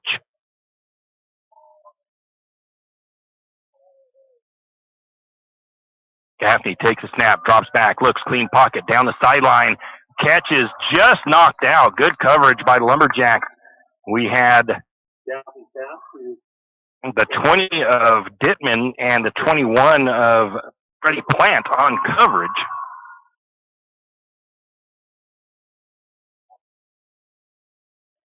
So it'll bring up 2nd and 10 from the Lumberjack 31 for the Rams. 2 receivers near side, 1 to the top of the formation. Gaffney shotgun, sends a man in motion. Going to look to throw it out into the flat. The catch is made by the 24 of Chambers. He's tackled by Ford and looks like a loss. Captain Chambers is 8 catch for short loss to play. Ford on the tackle for St. Mary's. Loss of about 1.5 yards. Brings up 3rd and 11 for the Rams. 1 receiver to the near side, 2 to the top of the formation. 2 running backs flanking Gaffney. He's in the shotgun. Takes a snap. It's a high one. He's able to get it knocked down, but he's got to scramble. Got pressure on him. Roan Ford was there to flush him out. The catch is made up to, it looks like, the 20-yard line. It might be a 1st down. Gaffney pass is complete to Campia. Catch was made by Campia. 12 on the play, and a first down. A 12-yard pickup and a first down for the Rams.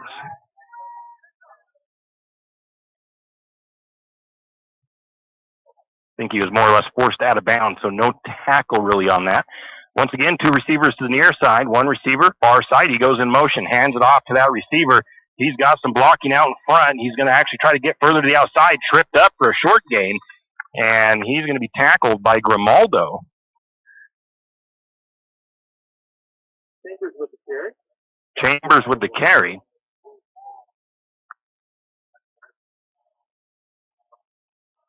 No gain on the play, 21-yard line. Second down. No gain. No, there was a gain there. It was about 4 yards. Correct, a 5-yard gain on the play. 5-yard gain. Second and 5 for the Rams. Once again, looks like the same formation, though. They've got three receivers to the far side. Man goes in motion. Gaffney hands it off. That's into Linz's hand. Linz breaks to the outside, gets the edge, and he's going to take it in for the score from the 15 yards. So the Rams scoring twice early, getting things going early for Riverside. They are now up 13-0 over the Lumberjacks. 15-yard run, 7.5 minutes to go, first period. The Rams up 13-0. Gaffney will take the extra point attempt. Snap is down. Hold is good. Kick is good by Gaffney. So 2 possessions for Riverside, 2 scores for them. They are up 14-0 over the Lumberjacks. 7.5 to go in the first period. We'll be back. Hey, honey, is this your course schedule for the fall? Yep. Let me see here. English, good. Chemistry, trigonometry, excellent. World history. Oh, I love world history. Baseball. Wait, baseball? Baseball isn't a course, honey. Well, sure it is, Mom. High school sports are about so much more than winning and losing. They teach lessons that can't be taught in a classroom, like accountability and self-discipline, the value of teamwork. I may not be earning a grade, but I'm learning how to compete later in life. Isn't that what getting a good education is all about? Yes, of course it is. I was just testing you. What can teenagers here in Idaho learn from participating in high school sports? Plenty, as it turns out. That's why they're called education-based athletics. High school sports. There's so much more than just a game. This message presented by the Idaho High School Activities Association and the Idaho Athletic Administrators Association. Now we are back. This time we've got Hayden DeFort on the far side as a return man. Julian Grimaldo on the near side. Back deep, waiting about the 5-yard line. Gaffney to kick off for the Rams.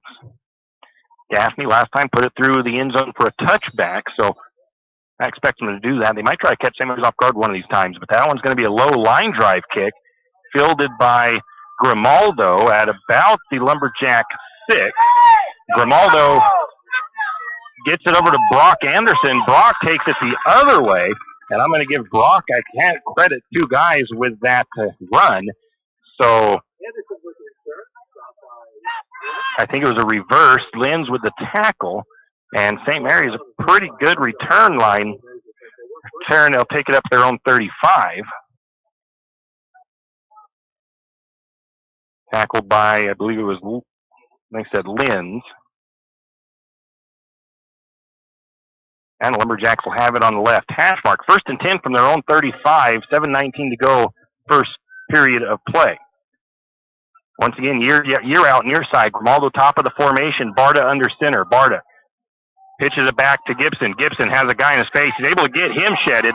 And it's a nice, powerful run by Gibson. Picks up about 6 or 7 yards. Gibson with the carry. Stop by Tristan Davis. He was tackled by Tristan Davis. 22 of Davis for Riverside. It'll be 2nd and 5 for the Lumberjacks from their own 40. One receiver to the near side. We've got Milo Marsh out there.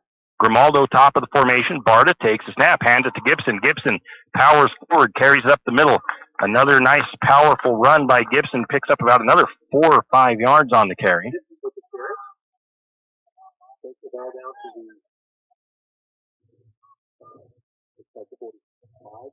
Looks like it might be a first down, actually. So it's a pickup of at least 6. You got a timeout on the field.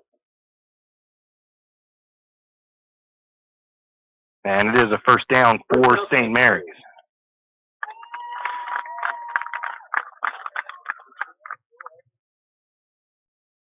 So 1st and 10 for the Lumberjacks, up to their own 46-yard line.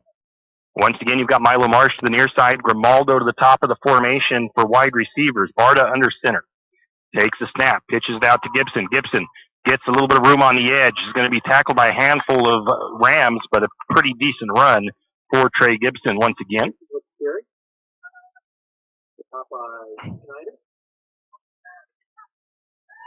Schneider for the tackle, Schneider and Davis. 2-yard gain on the play, takes the ball out to the 48-yard line. They say 3-yard pickup. 2nd down 7. Now we get a whistle coming from one of the officials.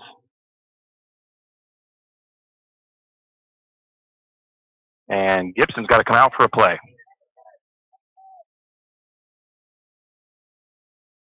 Helmet issue for Gibson, so he comes out, checking in his 8th year out for the Lumberjacks.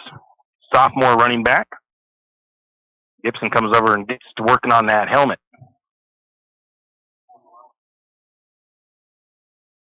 The snap, going to be a fake by Brock Barta. He was thinking to pitch it, decided to keep it, takes it up the middle for a short gain by Jack Barta.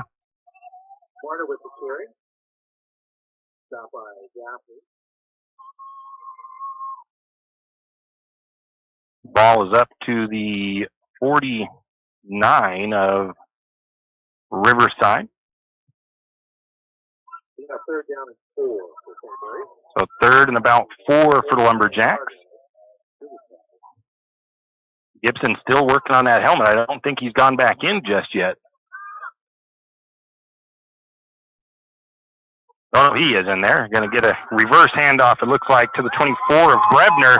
Brebner finds some room and some good blocking. He's going to take it all the way up to the 31 of the Rams for another Lumberjack first down. Jarrett Brebner with the carry. Up to the 33-yard line.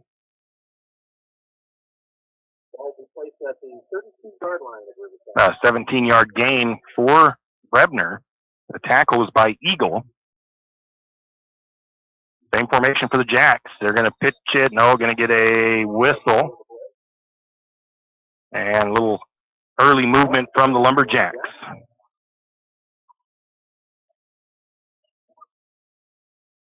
Brings up 1st and 15 for St. Mary's. Moves it back to the Riverside 37-yard line.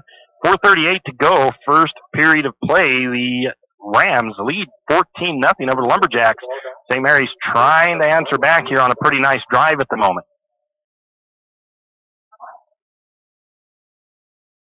Lumberjacks break the huddle up to the line of scrimmage. This time it looks like no receivers are.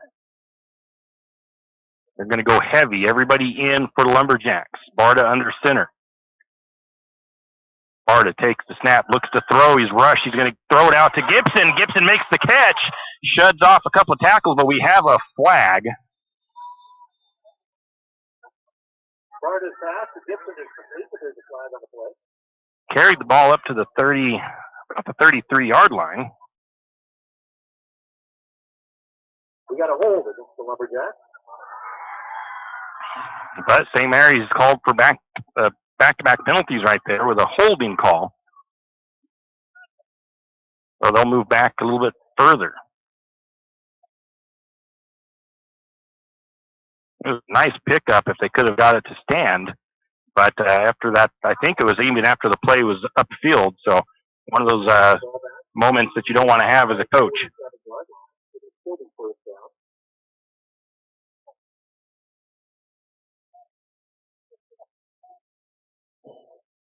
Oh, that's not right.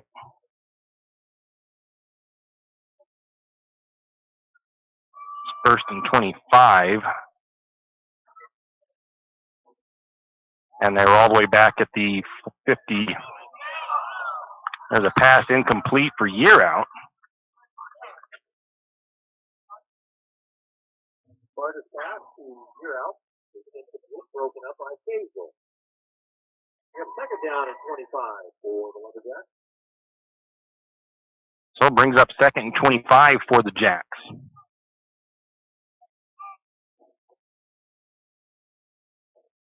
St. Mary's moving the ball pretty well. A couple of bad penalties, though, forces St. Mary's into second and long. One receiver near side, pitch out to Gibson. Gibson finds a little room to run, runs over one Ram, and finally gang tackled at about the 41-yard line of the Rams. Gibson with the carry. Takes the ball down to the 41-yard line, doing a 6 on the play. Tackle by Welch. Tackle was made by Welch for the Rams. Brings up third and 17 for the Lumberjacks.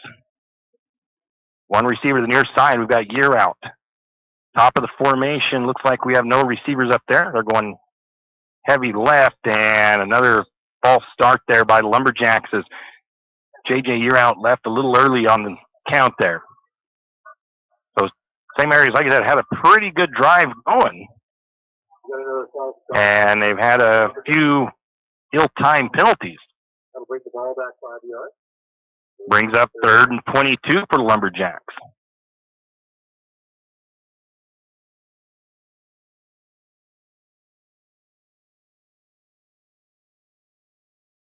St. Mary's had a pretty nice drive, like I said, going. Then penalties have reared their ugly head here as they got onto the Riverside side of the field. See what they can do. See if they can overcome it. Third and 22 for the Jacks. Riverside 46-yard line. Year out comes to the near side. Looks like St. Mary's is going to pass the ball. Going to be a throw. Nobody's there as Brock Barta came out and had no time to throw that, no time to survey or get the ball out.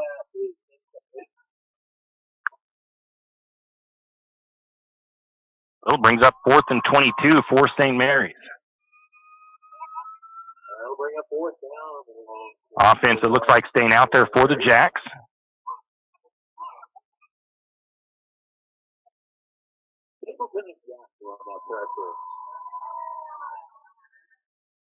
Yeah, there was two guys for Riverside that just blew up just right through the interior of the offensive line on that one. Barta didn't even get a chance. He started to turn around. Those guys were right in his face. He just had to try to throw that thing away. One receiver here to the near side. Now we have a timeout taken by, I think, Riverside. So 3:05 to go, first period of play. 14-0 in favor of the Rams. St. Mary's 4th and 24. We'll be back after this.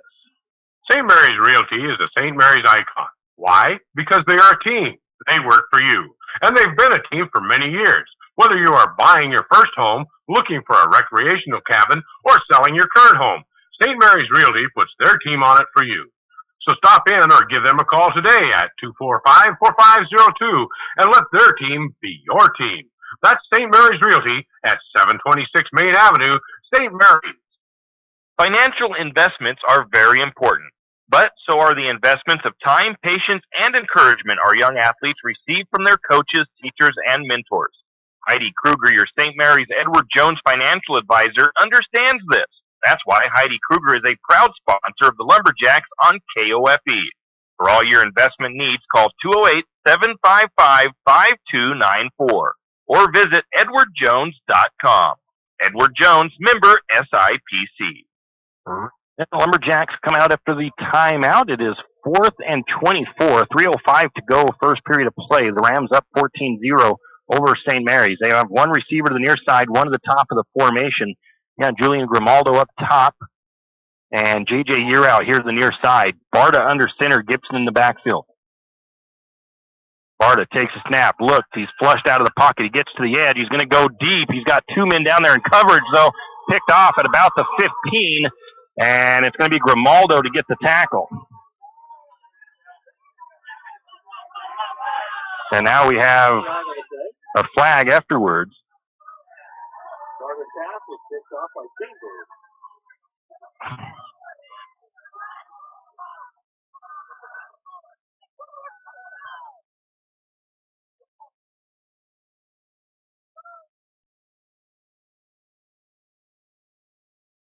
Penalty afterward, probably going to go against the Lumberjacks.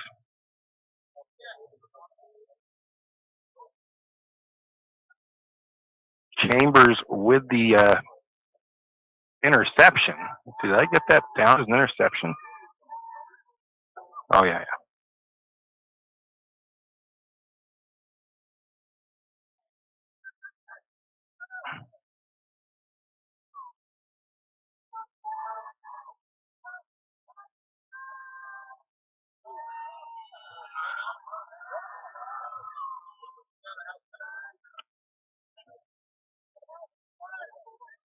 We got a personal foul on St. Mary's. So one of the Lumberjacks got called for a personal foul on that one. So it'll be a 15-yard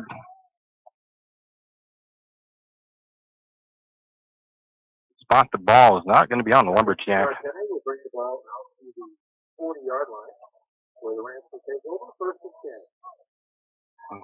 They'll start on their own 40.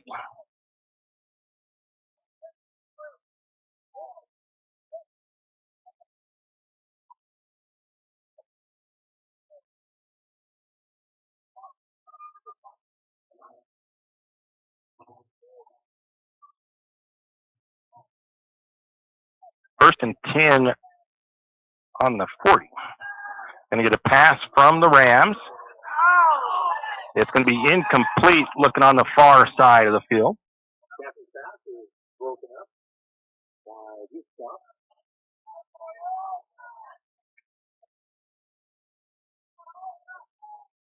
Bring up second down. Gustav gets in there to break up that play.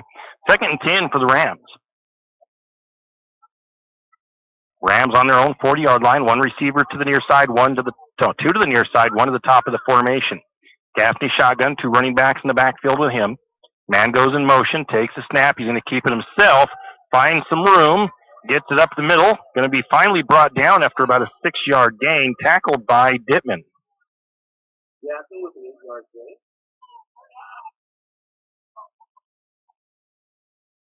Stop Neely. Stop for St. Mary's. Bring up third down and 2 for the Rams at the 48-yard line. Give Gustav credit on that tackle as well. Going to have the next run again up the middle, and again it looks like it's Gaffney. Tackled by Darnold. No, it was Welch with the carry this time for the Rams. Up to the Lumberjack 40. Stop by number 5, you're out.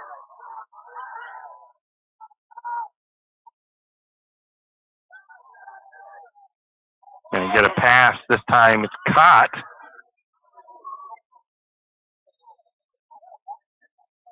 by the 5. That's tackles by Year on the last play. Completed pass to the near side to Eagle. 9-yard gain, takes the ball down to the 31-yard line of St. Mary's. 9-yard pickup before he was forced out of bounds. I didn't see who got the force out there. So it's second about 1 on the Lumberjack 31-yard line. 3 receivers to the far side, going to get a handoff up the middle to Linz. And again, good running and good openings for the Rams. On the stop was Darnold. Linz with the carry and the first down. The carry was by Linz. Nice 10-yard pickup, stop by the stop.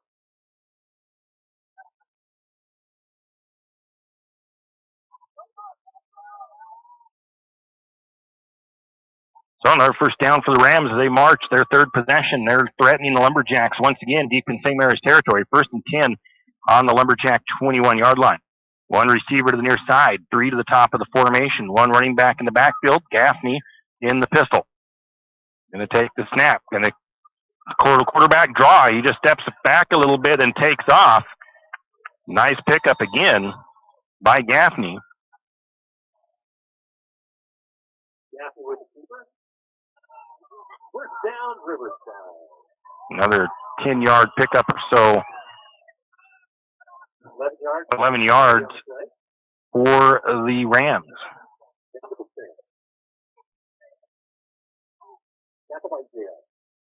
You're out on a tackle for the Lumberjacks. And get a snap. A keeper again by Gaffney, and he's going to find pay dirt. Touchdown, Riverside. So the Lumberjacks have not found an answer yet for the run game of the Rams. And the Rams put their third score on the board with 23 seconds left in the first period of play. 20-0, the Rams are up over the Lumberjacks.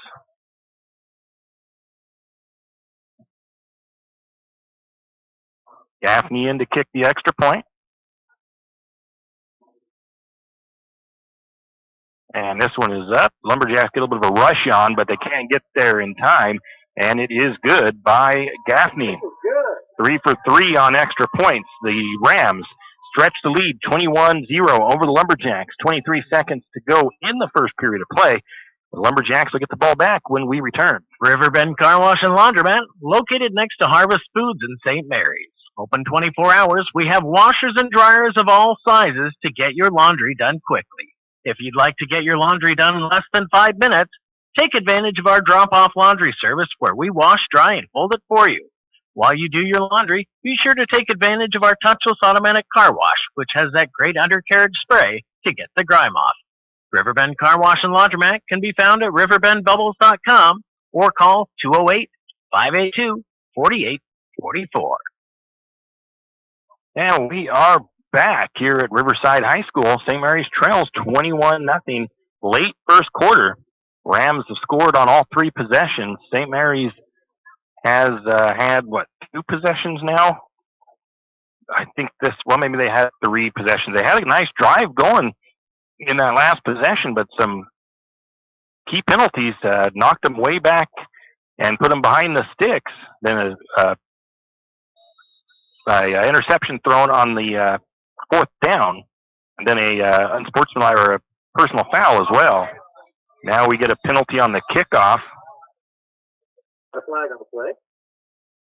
Offside by the Rams. So they should kick now from the 35-yard line, I believe. They'll march it back, and they'll re-kick.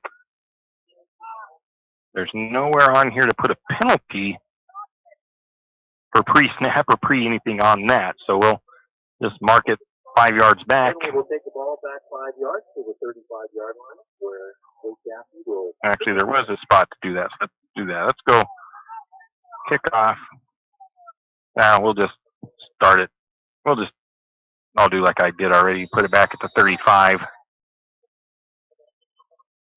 Going to be a deep booming kick by Gaffney again. This one will be picked up by Grimaldo at the 5. Takes it to the far side and be tackled at about the 21, it looks like. Grimaldo with the return. About 17 yards. That's a 12 yards. 22-yard line. Hazel with the stop.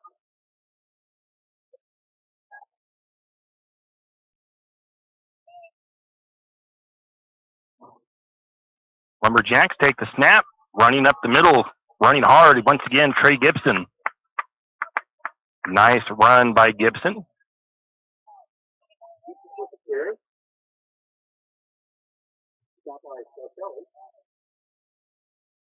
Tackled by Scarpelli. 54. And that's the end of the first quarter. And that'll end the first quarter. So teams will switch sides. Not sure where they're marking that ball. Looks like about an 8-yard gain by Gibson. We'll take a break while they switch sides. When your car's not running right, you want an honest mechanic that provides quality work at an affordable price. That can be tough, unless your dad owns a repair shop. But in St. Mary's, times have changed. You have Jim's Auto, and they treat every customer like family. Get everything from regular maintenance to major repairs done at Jim's Auto and Tire Pros. Jim's Auto doesn't just offer oil changes. They're a full-service shop. Jim's Auto can diagnose that check engine light, change your brakes, and fix your alignment. Ask about Jim's Auto's new Express Lane with same-day or next-day oil and tire services. And don't forget, Jim's Auto is an authorized Tire Pros dealer with nationwide warranty, service protection plan, and free roadside assistance. Jim's Auto and Tire Pros located at 69 Milwaukee Road, St. Mary's. Now we are back. Lumberjack football here on 1240 KOFE. Not exactly the first quarter of play the Lumberjacks would have liked to have seen. They trailed 21-0 to the Riverside Rams. The Rams have scored on all three of their possessions. St. Mary's had a good drive going in their last possession, but they faltered with some penalties that pushed them back behind the sticks. And now they are at 2nd down and 3 from their own 29-yard line to start the second quarter of play. Now see what St. Mary's can get going on this one. Looks like Milo Marsh going to the top of the formation as a wide receiver for St. Mary's. Grimaldo will be here to the near side. Jacks will be working from the left hash mark. Barta under center. Gibson behind him. Takes the snap, hands it off to Gibson. Gibson finds some room, jukes out to the outside, makes another jump cut, gets a good chunk of yards before being tackled. He's across the 40, up to about the 41-yard line. And it's a first down for Lumberjacks. A nice, strong run, about a 12-yard pickup for Gibson. Scarpelli and Davis on the tackles for the Rams. St. Mary's back up to the line of scrimmage. One to the near side for receivers. Top of the formation for the other one. Again, Barta under center. Gibson in the backfield. Gibson going to look to throw. Is going deep. He's going to underthrow that. It's going to be picked at the 31-yard line of St. Mary's. Looking for Grimaldo, but just slightly underthrown.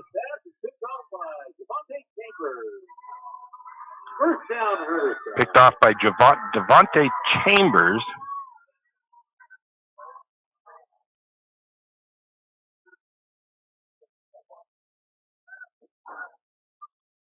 Riverside will take over first and 10 from their 33-yard line. That was caught at their 33-yard line. And that's where they will take over.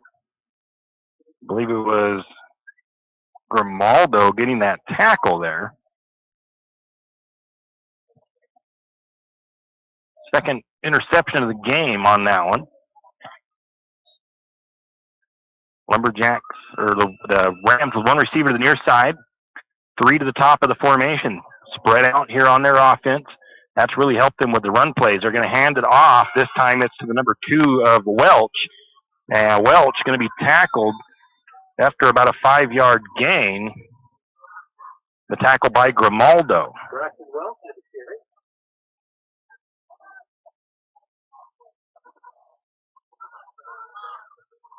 And it's actually a 10-yard pickup up to the 43-yard line. 3 receivers on the near side this time. One at the top of formation. Gaffney looking, going to throw, incomplete, and a late flag comes in. Bring up the second down. We got a flag on the play, though. Not sure if it's going to be a late hit on the quarterback or maybe a hold on the Rams. St. Mary's could use a little bit of that penalty to go against the Rams. Rams are backing up. See what they call here. It's going to go against St. Mary's.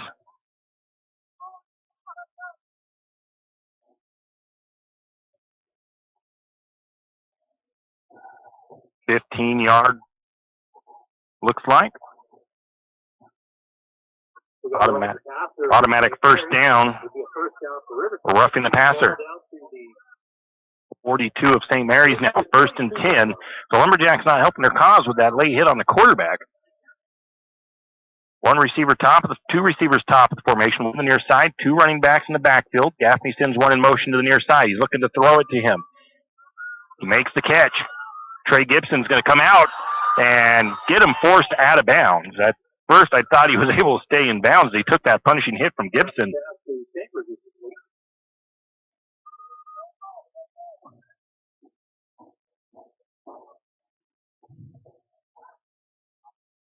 Gain of 4 on the play, takes the ball down. 4-yard pickup.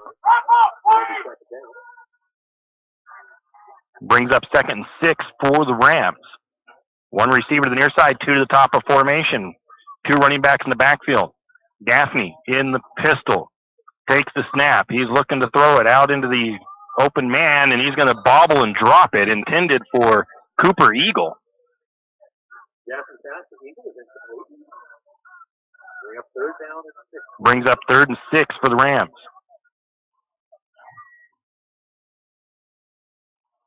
Once again, when you have a team that likes to run like that and they can use the quarterback, when they spread out the offense, it spreads out your defense a little bit. So makes more of a man-on-man type of situation. You've got Gaffney shotgun, 1 receiver, all 3 receivers to the far side of the formation. Gaffney with the snap, hands it off into the hands of the number 3 of Lenz. Lenz finds some room. In there on the tackle is, it looks like Year out. And another 10-yard, 11-yard pickup as they take that ball up to, it looks like they're at the 30-yard line.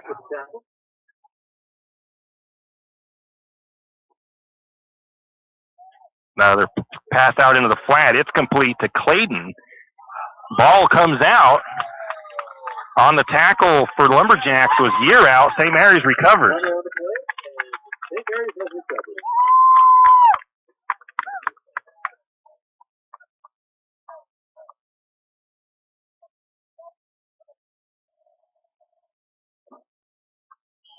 Gaffney snap with Ryan Coach. And Lumberjacks will take over after the turnover from the 20. Did not see who recovered that for the Lumberjacks, but St. Mary's gets the turnover. 1 receiver to the near side, 1 to the top of the formation. Barta under center. Hands it off. Gibson hit right in the hole, but he's still battling down there. And Gibson's never going to go down easy. Definitely not on first contact. Finally taken down, but probably only about a 1-yard gain for Gibson on that one. Barta is tackled by Gaffney and Wood. They say Barta, but I think Barta handed that off. So I'm still going to give that to Gibson. No gain on the play. We'll bring up 2nd and 10. No gain is what they're saying. So 2nd and 10 for Lumberjacks. Again, 1 receiver near side, 1 to the top of the formation. Snap taken by Barta. Pitches it out to, I believe it's Gibson. Gibson finds some running room. Finally gets met across the 20 and brought down.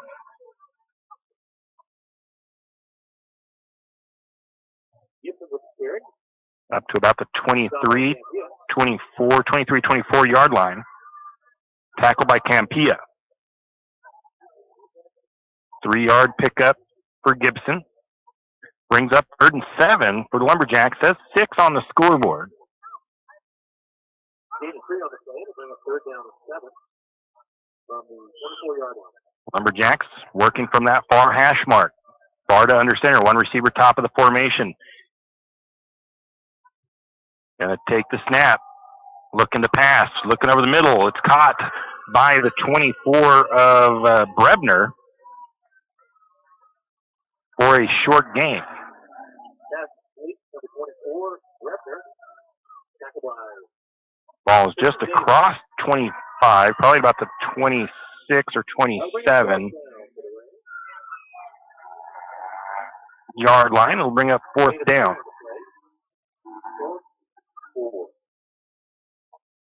4th and 4 for the Lumberjacks. I don't know if they're going to go for it this deep in their own territory, but never know. Being down by 3 scores. And it looks like Riley Abel is back there. So Lumberjacks showing punt at the moment.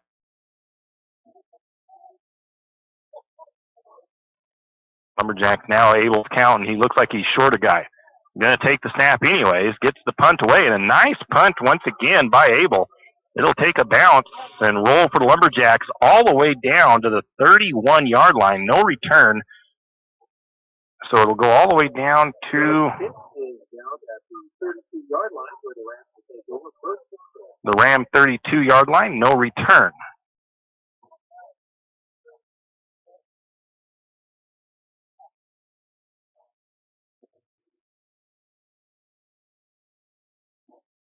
First and 10 now for the Rams on their own 32. 7:41 to go. Second period of play. The Rams still leading 21-0. Lumberjacks short a guy out there. They had to get Dittman to get out there on the field. They were short a defensive back. 3 receivers to the near side. One to the top of the formation for the Rams. Gaffney shotgun. Running back splitting off to the side from him on the near side. Takes the snap. Looks to throw. Flushed out of the pocket. He's still looking. Now he's going to take off. And Gibson is going to chase him out of bounds. Gaffney with the keeper. Takes the ball out of bounds at the 34-yard line. Only about a 2-yard pickup.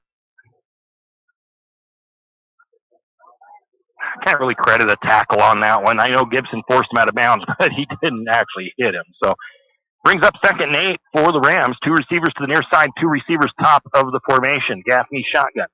Running back, split to the far side. Man goes in motion. Going to hand it off, and it's going to be blown up pretty quickly.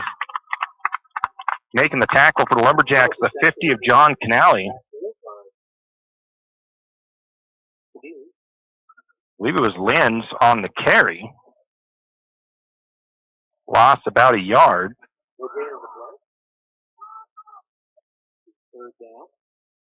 3rd and 9 now for the Rams.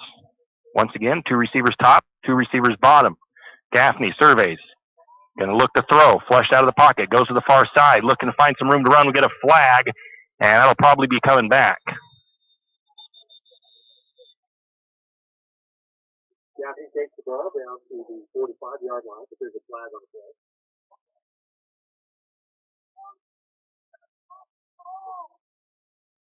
You got a hold against the Rams. That's where we'll come back.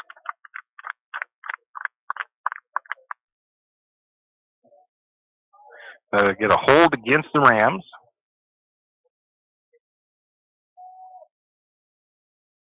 First penalty, I believe, against the Rams. The penalty takes the ball down to the 24-yard line. Moves the ball back to the 24 of the Rams. No, that was right there. 3rd and about 18. Once again, 3 receivers to the near side, 1 to the top of the formation. Gaffney shotgun takes a snap. Little draw again. Takes off. He's got some blocking up in front of him. Gets the edge on the far side, and he's going to get run out of bounds after picking up the first down for the Rams. And the Lumberjacks having a hard time defending that quarterback draw as he takes that all the way up to the 50-yard line. And that's where he will be, right? I'm going to put it on the Ram 49. Forced out of bounds again. A couple Lumberjacks there to force him out. But, again, that quarterback draw working pretty well for the Rams. They spread everybody out. He takes a step back like he's going to throw, and then it just kind of opens up for him. 2 receivers to the near side, 1 to the top of the formation. Hands it off. And met in the backfield again, or at least, it looks like a tackle for loss on that one. And that is the number 3 of Cody Teft getting that tackle. Welch with the carry, a loss of a yard. Cody Teft with the tackle. Brings up 2nd and 11 for the Rams. They bring 3 receivers here to the near side. No receivers top of the formation. 2 running backs will be in the backfield, flanking on each side of Gaffney. Gaffney looks over his receivers, makes sure that everybody's set. Takes the snap, looks to throw, nobody open. Now he's moving to the near side. He's going to take off himself. He's going to get around a couple of blockers, finally making the tackle for the Lumberjacks after about an 8-yard gain. Was the number 6 of Cole Darnold.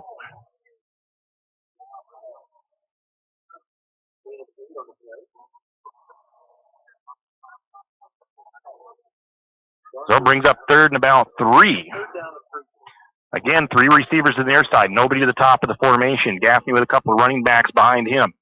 Flanking each side, takes a snap. High snap over his head. It's a race to get to it. Falling on it is going to be the number 2 of Welch. So a bad snap there. I have to credit that kind of as a fumble. on the play. Takes the ball back to the 36. Recovered by Riverside.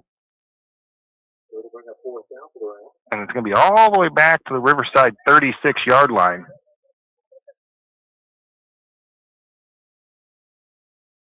And it'll be 4th and 23. It looks like it's way longer than that. It's 4th and 36. 4th and long, regardless. Going to get a punt here. Looks like it's Gaffney doing that as well. And it's going to be a ball that the Lumberjacks need to get away from. It's going to take a roll for the Rams up to the 26-yard line. Gaffney is nice punt down at the 26-yard line. So St. Mary's will take over 1st and 10 on their own 26-yard line with 4:16 to go before halftime. Lumberjacks trail 21-0. The Rams scored on their first 3 possessions, but they have stalled out on their last couple. So that has been good, but Lumberjacks still not able to get that offense working.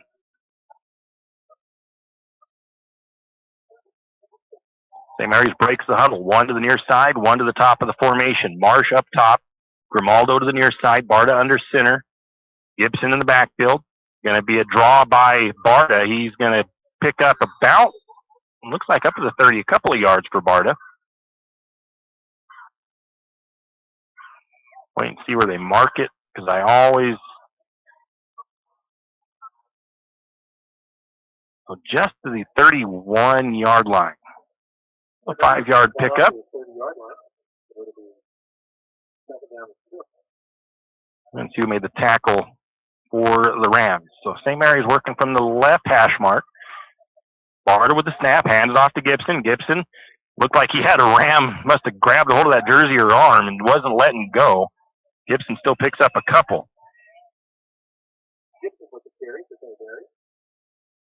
Looks like up to the 33-yard line. 3rd and 3 for St. Mary's from their own 33-yard line.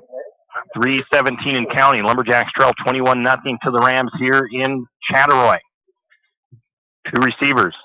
Gonna be a handoff to DeFort. He cuts upfield. Looks like he's got enough for the first down.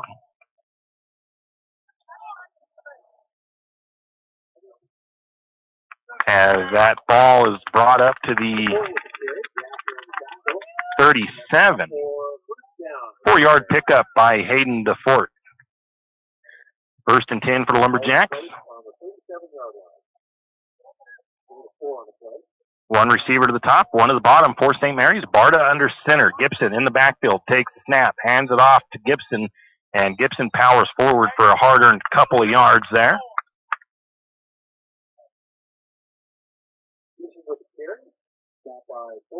I'm going to mark that ball at about the 44-yard line. Or 39-yard line, Tim. Get it right here.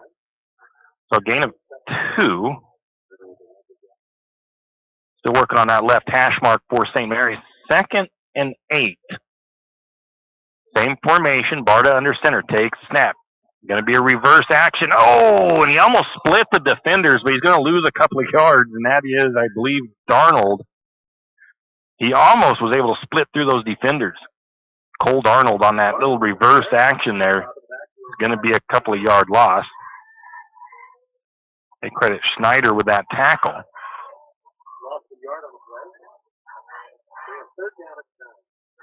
Brings up 3rd and 9 for the Lumberjacks. Own 38-yard line. 1 receiver top, 1 receiver bottom. Handoff Gibson. Gibson finds a nice hole. Tough stiff arm. Still been able to make the tackle, though, as Schneider. But Gibson was able to gain a couple of extra. Not quite enough for a first down, though. He's going to take it across to the 41. And then we get a timeout taken by Riverside. So we'll take one, too. 1:24 to go before halftime. 21-0, the Rams lead. We'll be back. At P1FCU, we're all about celebrating your wins, like finding a great parking spot. Yes. Or your team winning the championship. Oh, yes. Woo! getting an extra $10 in the wash. Whoa, lunch money. Or winning the lottery. Woohoo! I'm going to Disney. Your wins add up, just like earning 3.50% APY in an Ascend checking account. So let's celebrate the wins together. Open your account at c1fcu.org/win. C1FCU, your community, your credit union. APY is annual percentage yield. 3.50% APY applies to the first 15,000. Balances over 15,000 earn 0.00% APY. Additional qualifications required to earn 3.50% APY. Contact a P1FCU representative for details. Insured by NCUA. Lumberjack showing punt, and it's going to be a nice punt by Riley Abel once again. That's going to roll down to about the 11-yard line and be downed. So Riley's been doing a good job, at least in flipping field position. Down to the right hash. No return. 1st and 10 from their own 11 or so yard line. Might be right at the 10, actually. I'm going to mark it. They show, well, they haven't adjusted it on the scoreboard yet.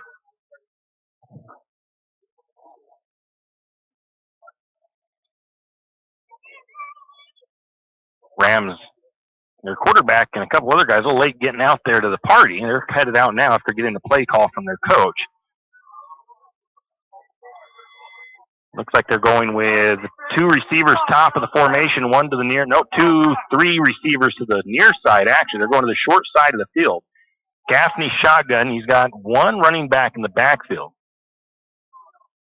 This is where the Lumberjacks would like to see a snap over the head of the quarterback again, but that one is good. It's going to be a handoff and a whole pile of bodies in the middle. That play is going nowhere.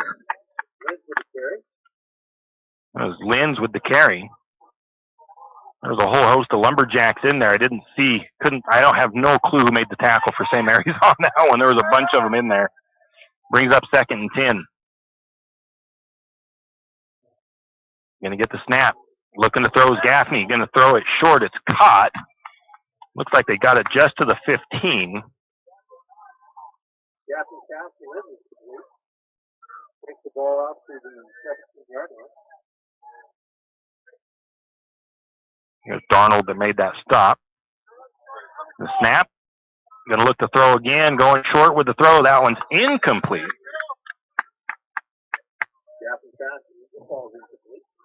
Brings up 4th and 4. basically 28 seconds before halftime. So the Rams see if they punt this thing away, obviously. And St. Mary's will get decent field position, but not a lot of time on the clock. I think they do have all 3 of their timeouts. So see if St. Mary's can maybe get a late score here with not a lot of time left on the clock. Going back for Lumberjacks is Trey Gibson. He's waiting at he's going to back up to about the 50. Gaffney takes the snap, we get a flag. Pre-snap flag here. Let's see if that one's it's going to be a false start on the Rams. So half the distance, and they'll repeat that. So it moves them back a little bit. Be 4th and 12 now, back on about their own 9-yard line. Don't have Gibson back deep. Gibson, though, now waiting at the Rams' 45-yard line. And Gaffney will be in the end zone. The snap. Gets it off. A high line drive. Gibson picks it up at the 49. Brings it back up to the middle of the field. Still up. Tries to swing his way out, and he can't quite get out of that. So a lot of running to try to make something go good give him better field position. It's only going to end up being about a 9-yard pickup. But St. Mary's will have 12 seconds, I think 3 timeouts to try to make something happen here. Didn't see who made. We'll give him 10 yards. He's on the Riverside. Let's see, they marked that at the 38 of Riverside. And he picked that up. Gotta get down here. Riverside 49 is what we'll say. St. Mary's has the run. Gibson with a nice run, but a flag comes in late. And it looks like it's possibly another hold on St. Mary's, as it was in the backfield. St. Mary's been shooting themselves in the foot a little bit with some of these penalties this game. The one thing that I touched on in the pregame, hoping that they would be able to cut back on, but I think the Rams have had one penalty in the game. St. Mary's probably 5. If this one goes against them, it could be 6. Let's see what it is. I mean, if it goes against Riverside, that's good for St. Mary's, obviously. We'll wait and see. The officials are still talking about it. They're standing on the 40-yard line discussing the call, I guess. We got offsetting penalties there. One against a hold against St. Mary's and a personal foul against the Rams. So basically, just wipe out the play and repeat the last down.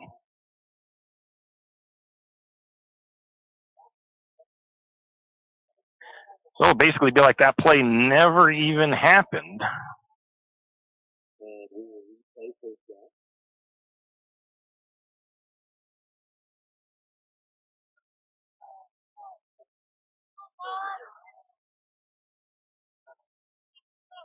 Barta under center. Look for a throw to the end zone here. Going to roll to the far side on the boot. Going to throw it into the flat. Looking for Brebner. Incomplete.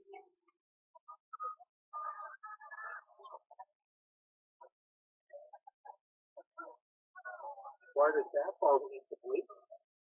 Good practice on the ends out there.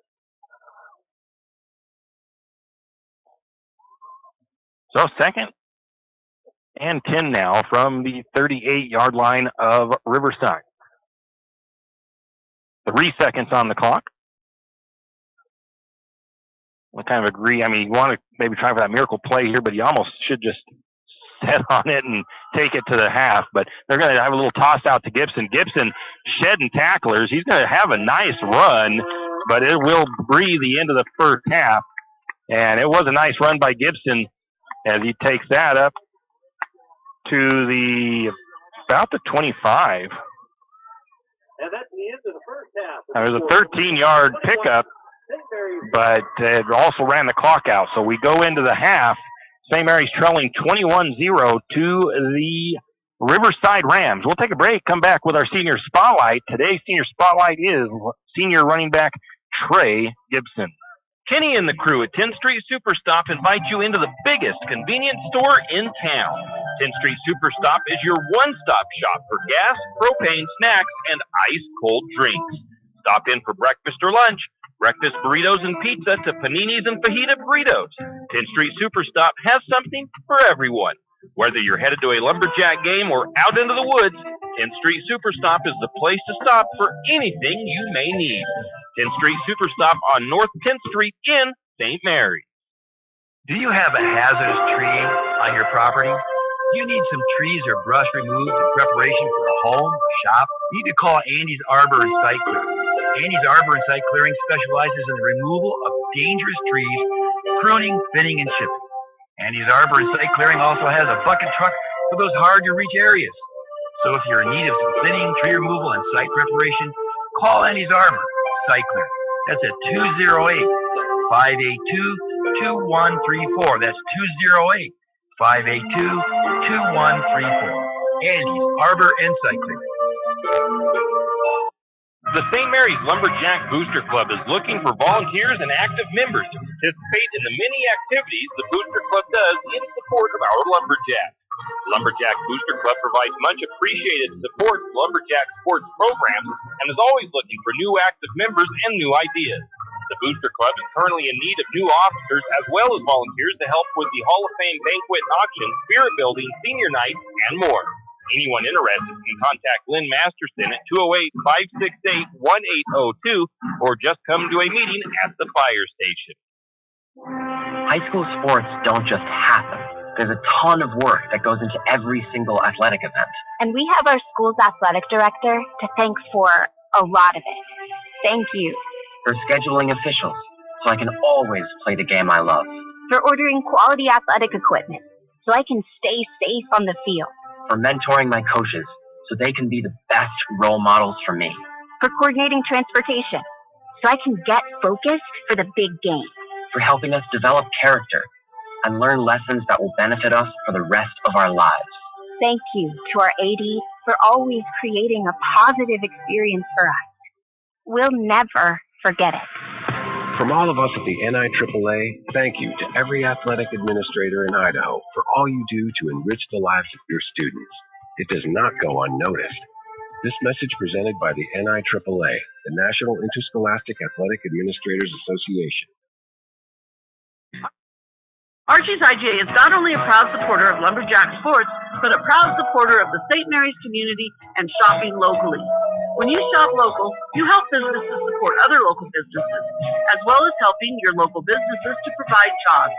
Did you know that local business taxes help maintain communities and counties by fixing roads and maintaining recreational facilities? Local business owners invest in the community and have a vested interest in the future of our community. So won't you help Archie's IGA by supporting your local businesses and shop locally? Oh yeah, and let's not forget those Lumberjacks. And we have our senior spotlight here today, and our athlete, or our senior spotlight is focusing on Trey Gibson, Lumberjack senior. Trey, thanks for coming in. You're welcome.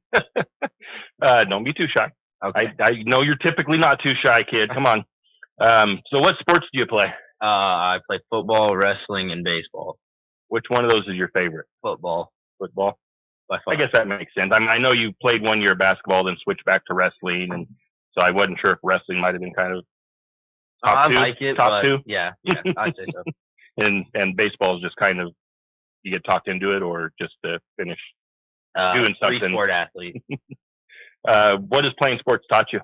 Taught me a lot, like leadership and resilience, or how do you say that? Then, like, just overall built a lot of my character.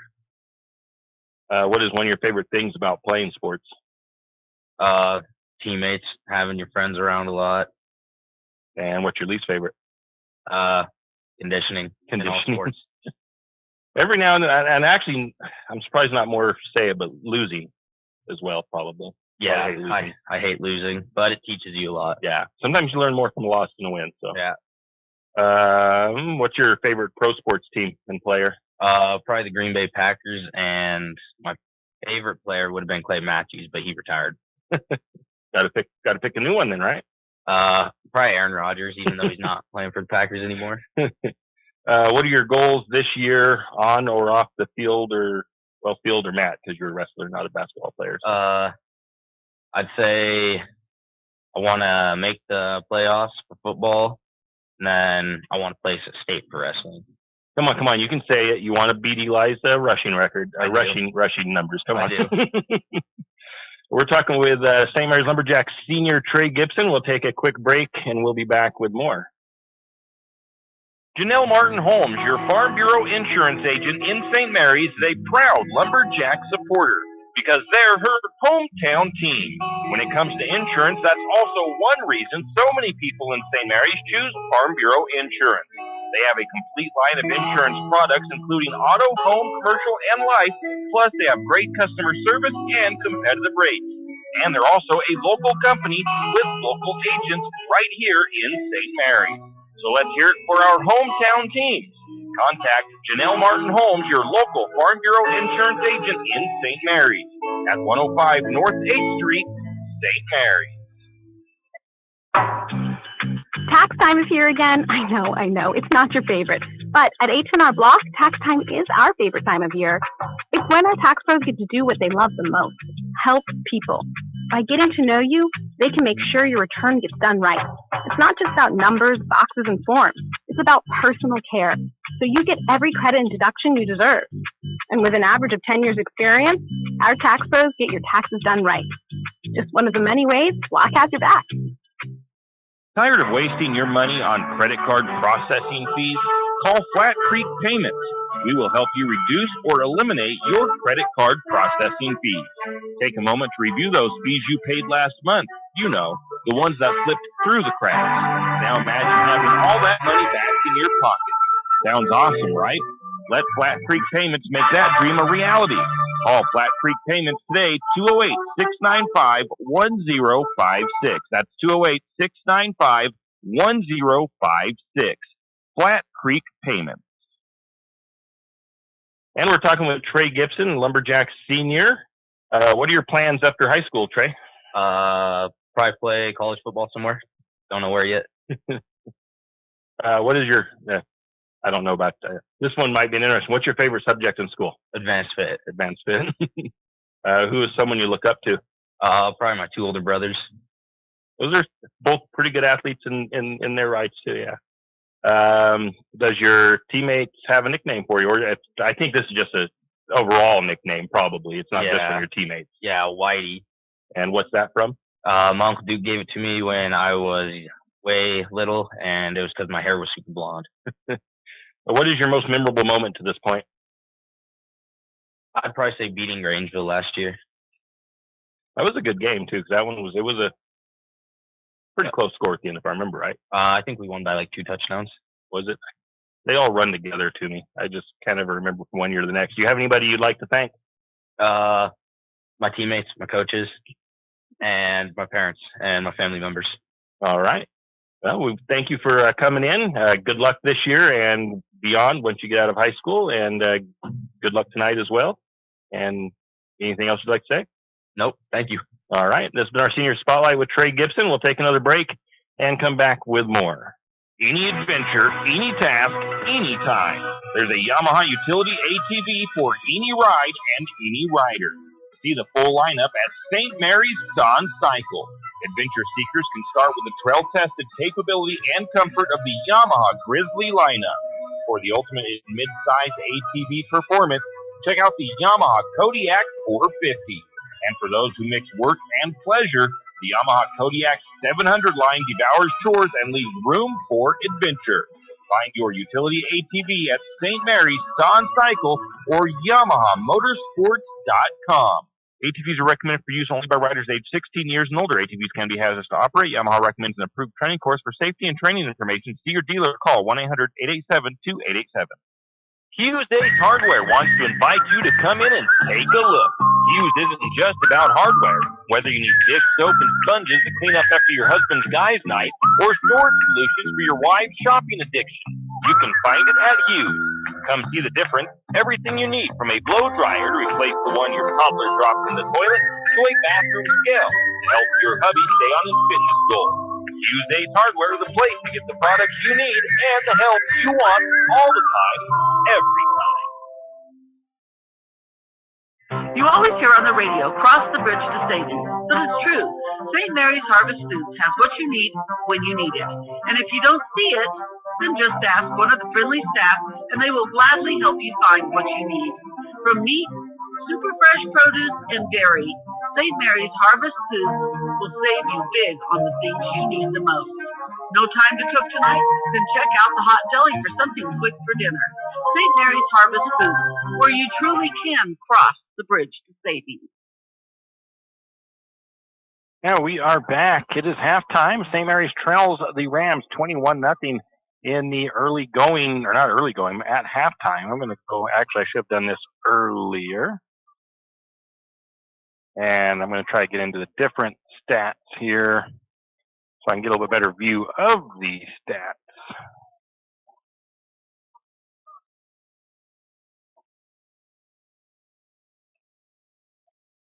For everybody, because it's not showing up very good on the other side of things. So let me take a look, see if I get in here.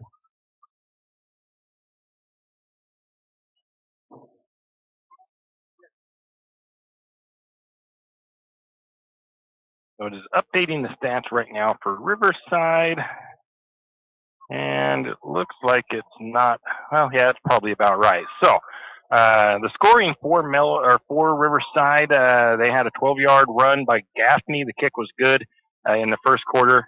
Also in the first quarter, Jake Tyler Lenz with a 15-yard run. That made the score 14-0, and then a 10-yard run by Gaffney with the kick, good for 21-0. All that scoring was in the first quarter, so nobody scored in the second quarter. St. Mary's was able to get some things going defensively. The Rams have ran 34 plays. St. Mary's ran 31. Total yards, according to Huddle right now, 98 for St. Mary's, 186 for Riverside. St. Mary's with 3 yards passing, it says. The Rams with 66 yards. St. Mary's has 95 yards rushing. The Rams with 120. 11 first downs. And Ken, this doesn't look right, but according to the other one, he's either. But we're going to go with this for now. 11 for first downs for the Rams, 5 for St. Mary's. Third down efficiency, St. Mary's 2 for 6, 33%. The Rams 4 for 7 for 57%. The Rams 1 for 1 on fourth down. St. Mary's, I think, 0 for 1 on that. St. Mary's has 2 turnovers with 2 interceptions thrown. The Rams with 1 fumble lost.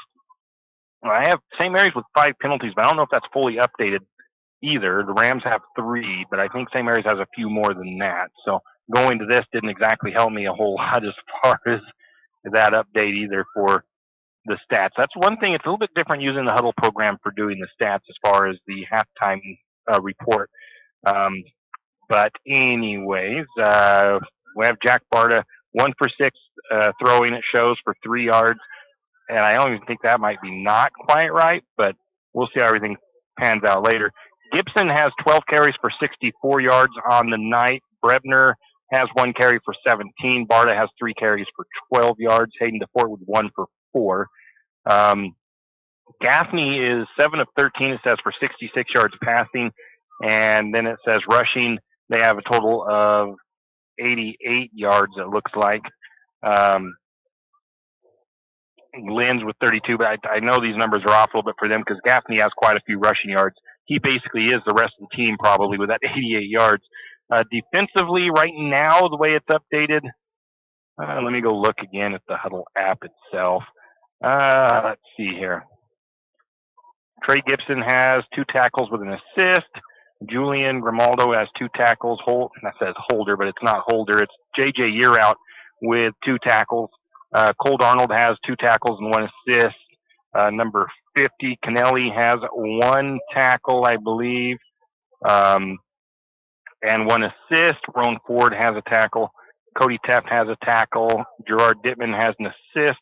And number 2, Isaiah Gustav has 2 tackles for the Lumberjacks.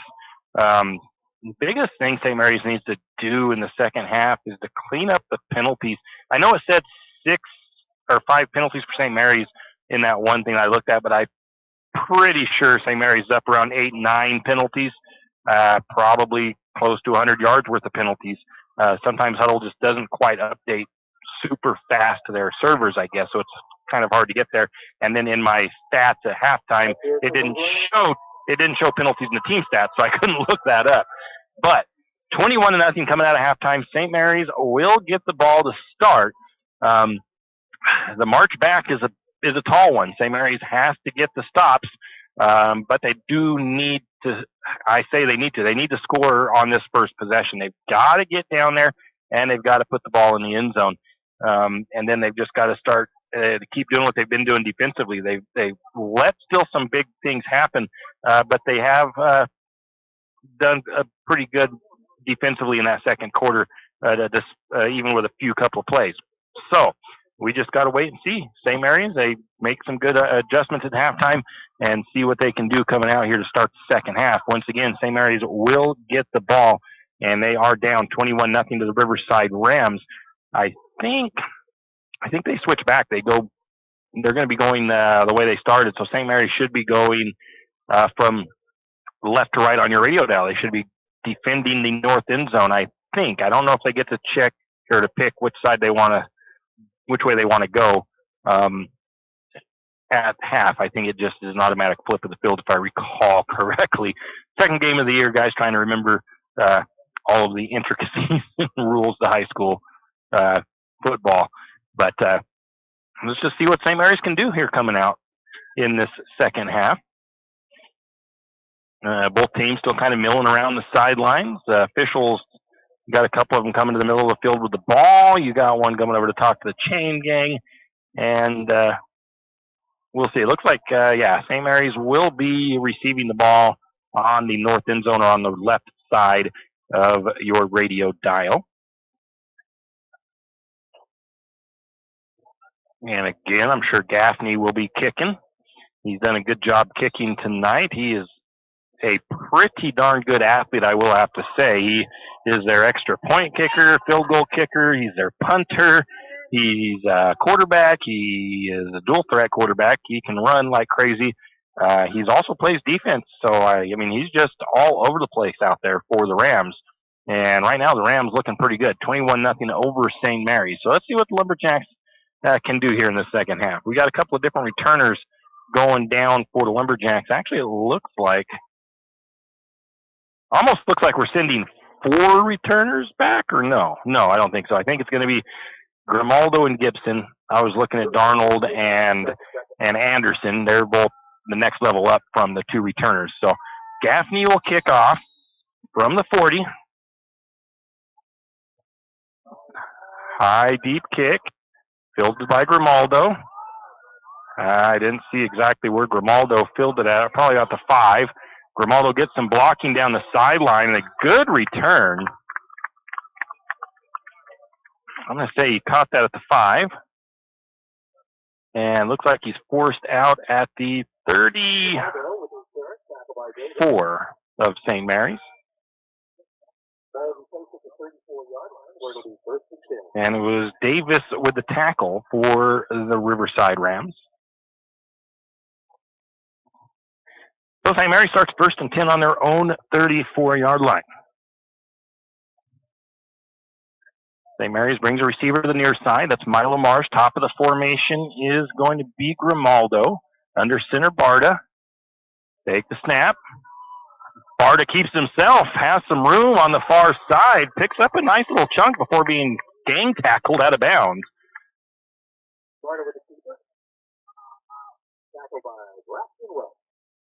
Braxton Welch with the tackle, they say. There was another guy over there for the Rams, but I'm not as worried about their stats as far as that's concerned. So left side of the field. 2nd and 5 for St. Mary's up the own 39-yard line. Once again, we get 1 receiver to the near side. Marsh up at the top of the formation. It is the number 5 of J.J. Yearout. Barta under center. Gibson in the backfield. Takes a snap. Looking to throw. No, I don't know if that was supposed to be a throw or not.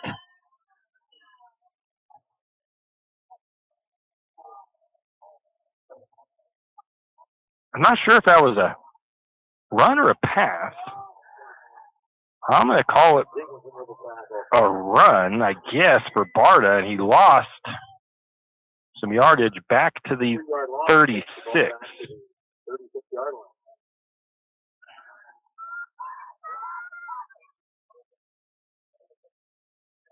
So it's 3rd and about 8 for the Lumberjacks. So I don't know if that was supposed to be a pass play or not. All I know is Barta went backwards. Marsh to the near side. Yearout top of the formation. Man goes in motion. Going to hand it to Gibson. Gibson with a big opening. Cuts it back upfield. Sheds 1 tackler. It's a first down to the Riverside 41-yard line. Big run by Gibson. First down, Sabres with the stop.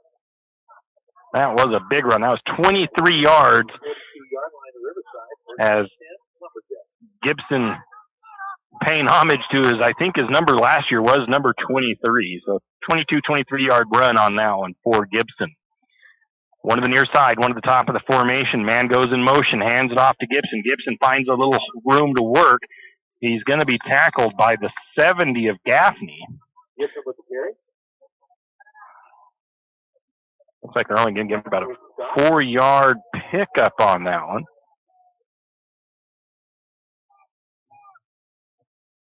Ball taken to the 38-yard line.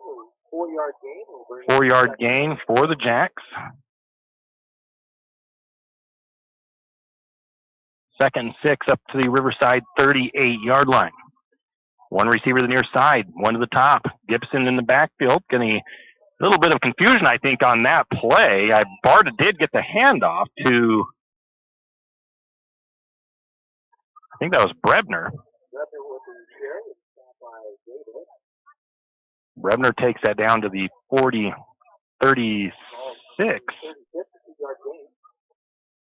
Tackle by Davis of the Rams.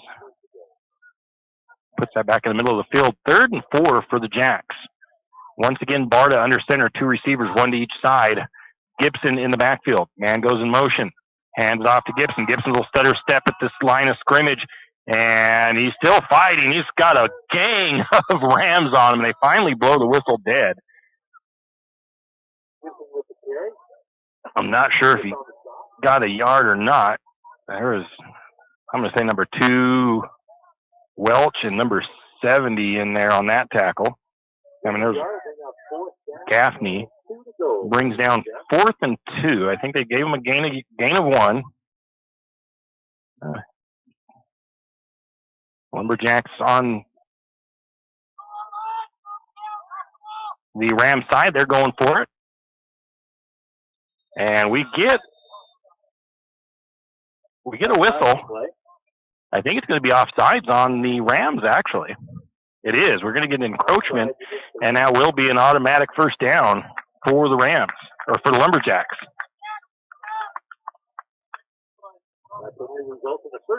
So it's 1st and 10 for St. Mary's up to the 29 of the Rams. So St. Mary's stringing together a pretty good drive here. They got down here earlier in the game, and I think first quarter, but penalties messed them up on that drive. Let's see if they can keep this one going. 1 receiver each side of the formation. Barta under center. Gibson in the backfield. Barta takes snap, looking to throw. He's going to go across the middle, and he finds Brebner. Brebner with the catch. The tackle by Davis.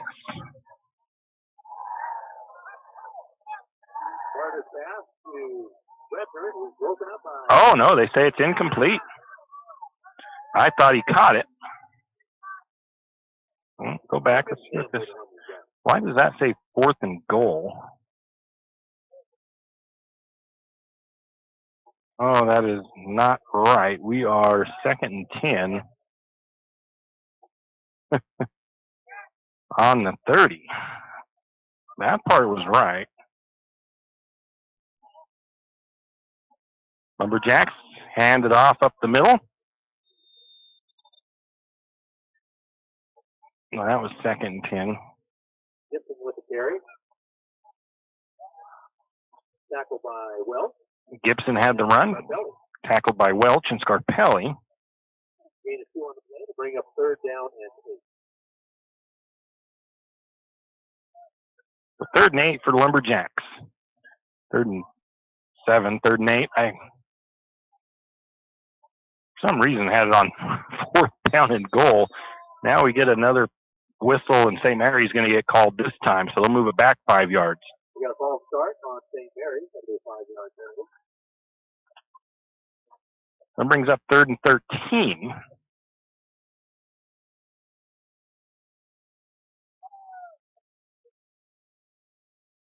Ball is taken back to the 32-yard line. Bring up 3rd down and 13. Only bad thing about a long sustained drive like this is it's cutting into St. Mary's chance to mount a comeback if they can get into the end zone this drive. 3rd and 13. 2 receivers, Barta under center. Going to pitch it out to Gibson. Gibson gets around one guy, tries to spin off of another one. He's going to be brought down after a short pickup on that carry. Shot by Welch and Taylor.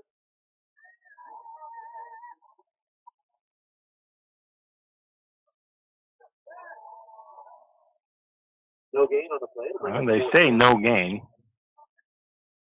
So it brings up 4th and 13 for the Jacks. Jackson Nantel comes out of the game for a moment. Heading in is Wesley Vanderrob, listed as one of the fullbacks for St. Mary's. Goes in probably as a wing back.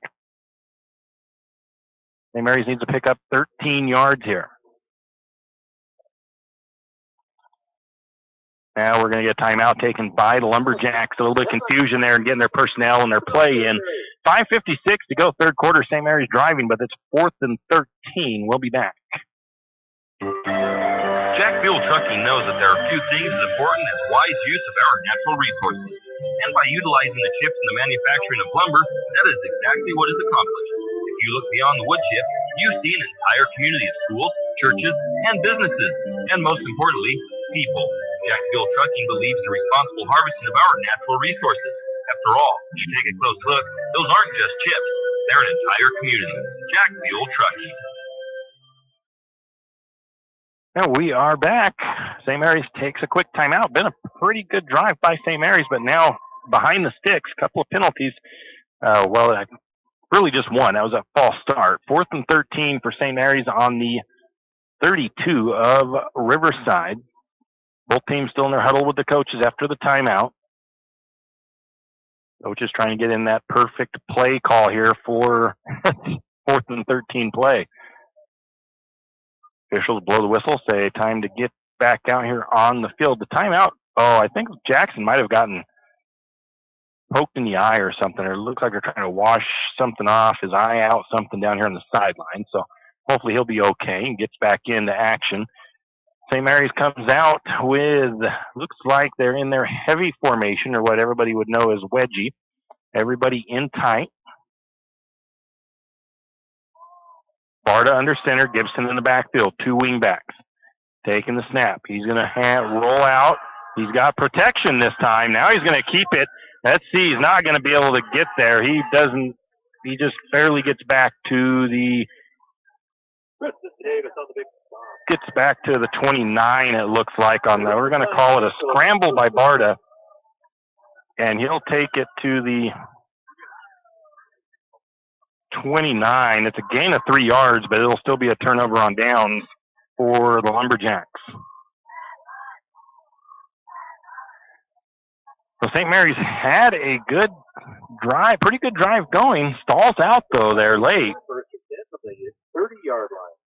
So the Rams will start right about their own 30.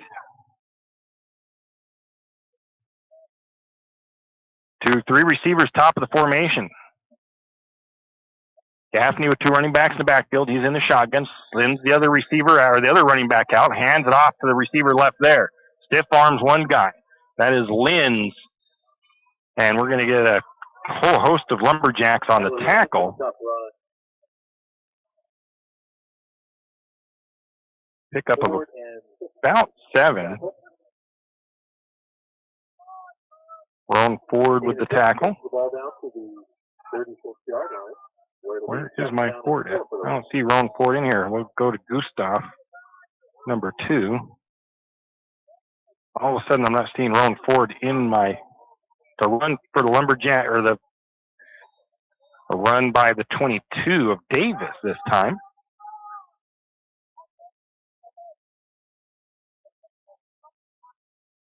They're going to mark that just across the 40. Up to the 41-yard line, 4-yard pickup. Trey Gibson on the tackle for the Lumberjacks. Well, again, 3 receivers top of the formation, 2 running backs in the backfield. Gaffney takes the snap. Hands off, first man through. This time he's tripped up in the backfield. He's going to be tackled by Cody Teft for a loss on the carry.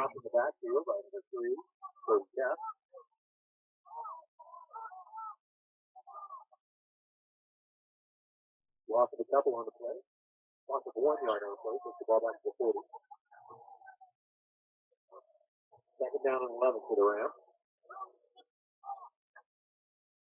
So 2nd and 11 for Riverside. Man goes in motion. Going to look to throw it to the far side. It's caught. And we got a flag in the backfield. The pass was completed to Campia. We got a flag on the play.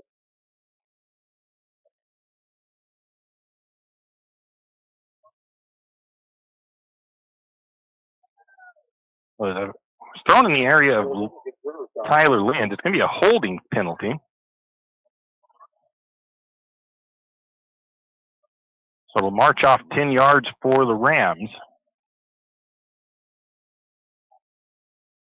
Should bring up 2nd and about 21 yards to go on the 30.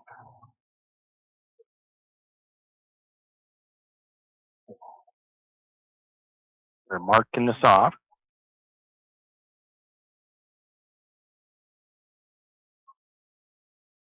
penalty takes the ball back to Takes the ball back to the Ram 30-yard line, and they'll try again from there. Taking a look here to the east, and the moon's just starting to peek up over the trees.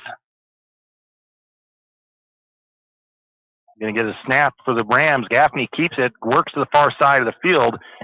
Brock Anderson and Chase kind of gets him to run out of bounds. Gaffney with the run. There's a flag on the Have a lot of whistles and a flag.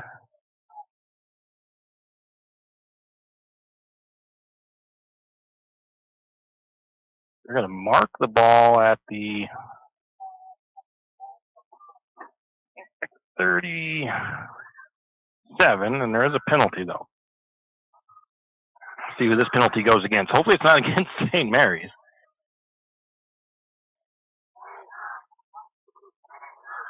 Oh, it is.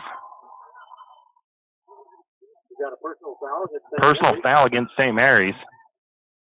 That'll give an automatic first down for the Rams and a 15-yard pickup tacked on to it.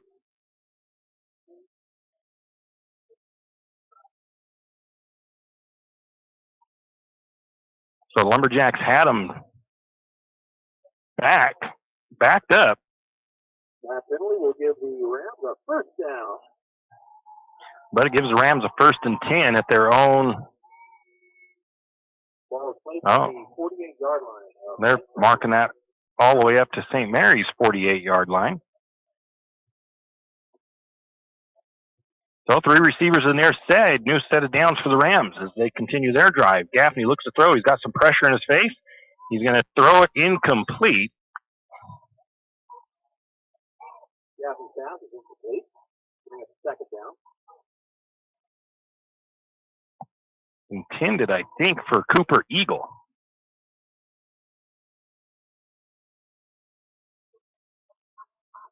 So it brings up 2nd and 10. Once again, St. Mary's trails 21-0 to the Rams here in Chatteroy.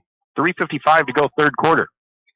2 receivers in the near side, 2 to the far side. Gaffney shotgun, running back flanking him to the near side. Man goes in motion, fakes handoff, hands off to the flanker, and he's only going to pick up a few yards before being tackled by Rowan Ford. Davis with the 2-yard gain. Bring a 3rd down and 8 to the Rams.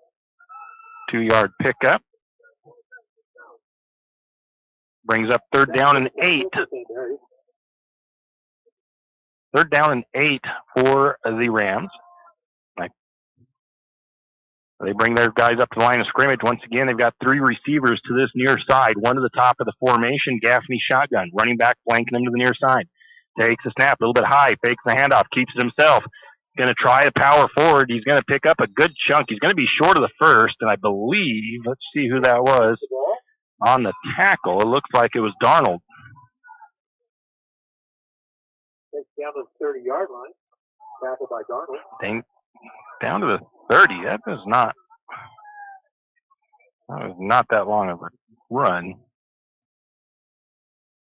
No, it's not. It's just inside the 40.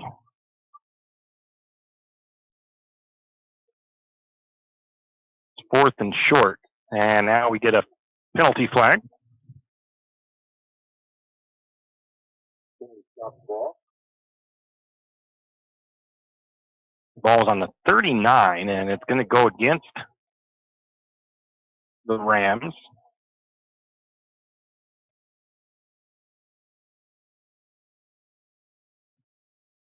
So a 5-yard penalty 5-yard penalty against Riverside. puts the Rams back to 4th and about 6.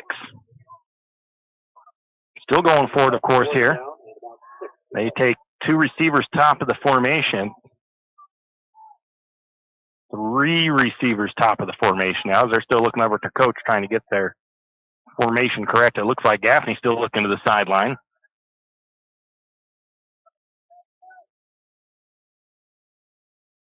Gaffney calling out. Now there's still more confusion. We're probably going to see a timeout. Nope. Man goes in motion.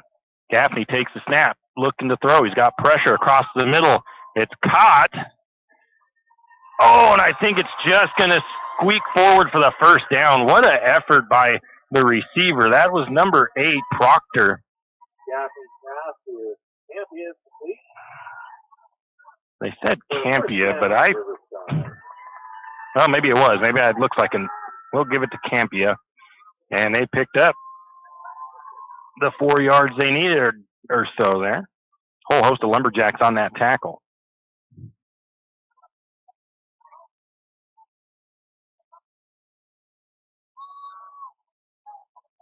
Chris Davis with a nice run. 6 yards, takes the ball down to the 31-yard line. And the second down and 4. Ronaldo with the stop. It was a first down. I don't know what's going on. It's not letting me change the back over here to the Rams. Gaffney's pass is complete to Campia. Up run, gets it down to the 25, 24-yard line. Why isn't it letting me go back? And that's the first down for the Rams.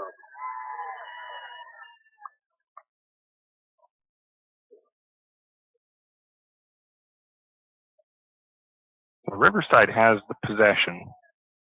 The Rams now had a run, I think.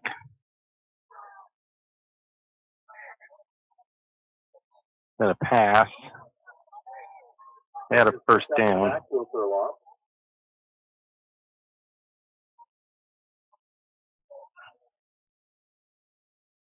They have the ball down to the 24 or so. And then we just had another run and a tackle in the backfield. And snap. Run to the far side. Gaffney keeps himself, and he's going to take it into the end zone. Touchdown, Riverside.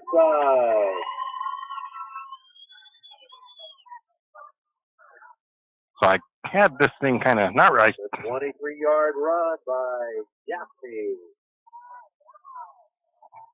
Having that not work right for me for a second there, but the first score of the second half, and the first score in quite a while by anybody, comes to the Rams on a 23-yard run by Gaffney. And they will attempt the extra point kick, of course, with 51 seconds in the third.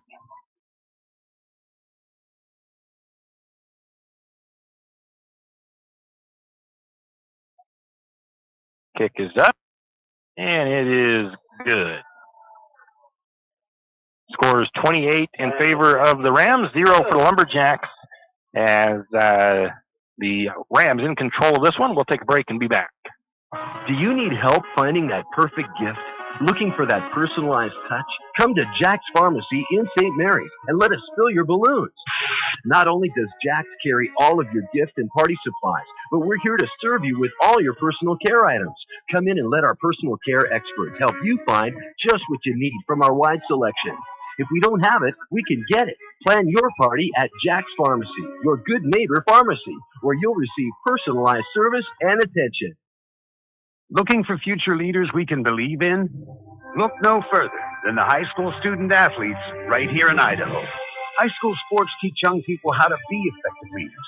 It includes learning to listen, accepting responsibility, being a good role model, and it's about respect.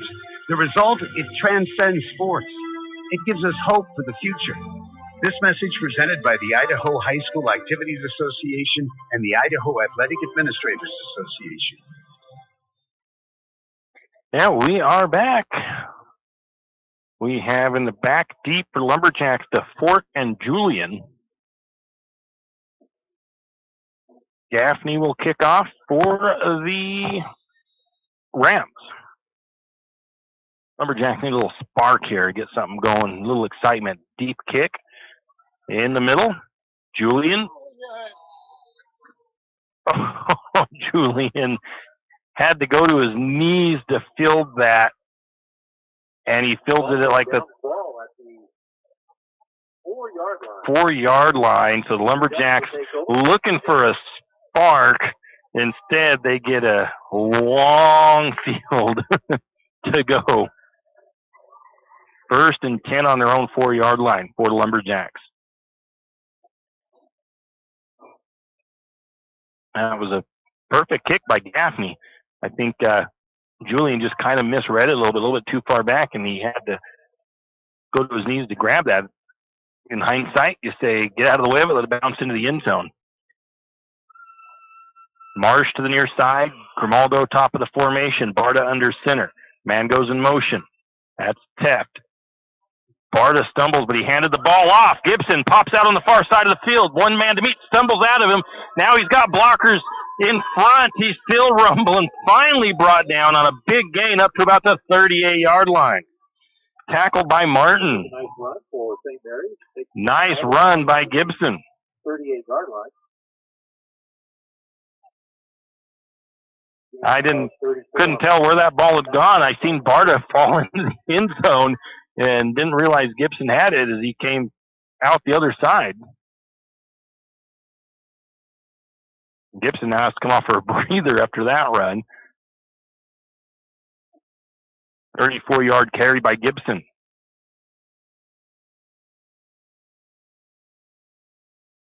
Same formation for Lumberjacks. Pitch out.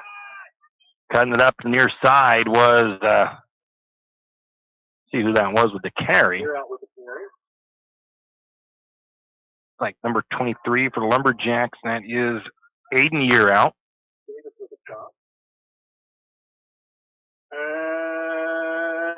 3-yard pickup and the end of the third period of play. Thank you. I think who they said with that tackle. We'll be back with the fourth quarter. Afraid to touch that breaker box? Need some rewiring done? Call the professionals at M&S Electric. With nearly 40 years experience, there's no job too big or too small.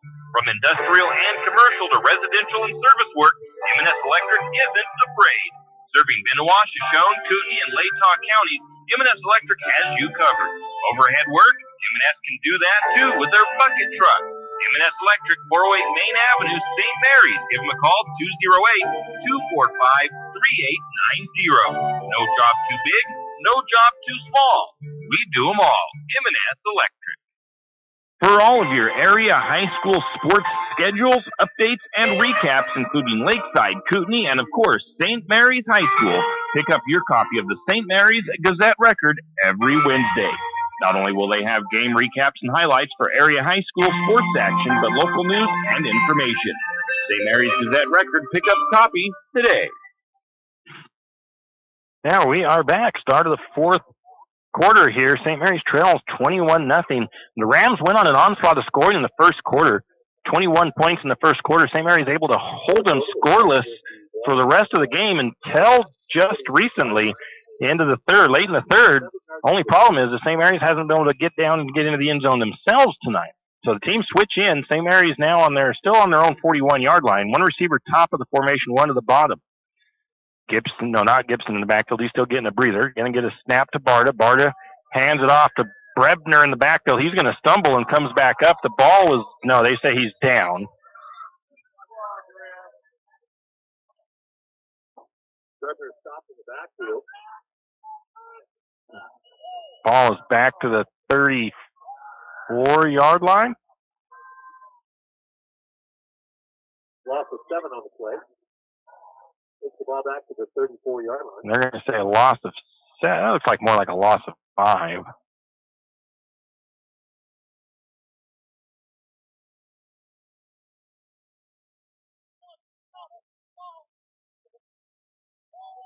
St. Mary's with the run.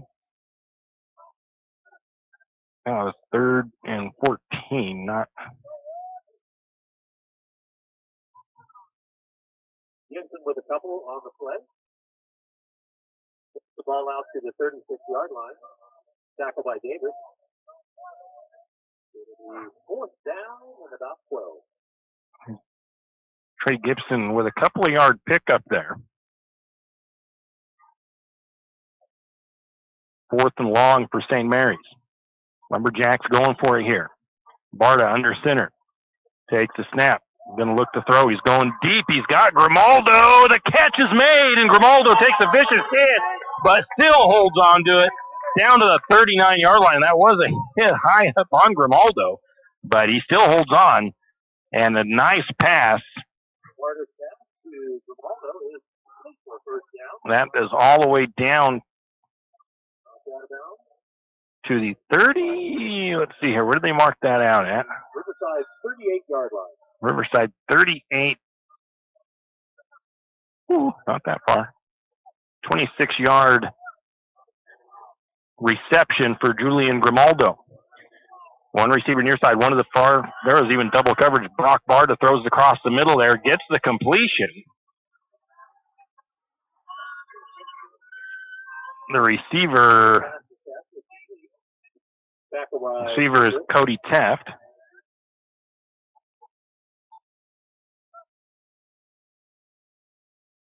Gain of a yard on the play.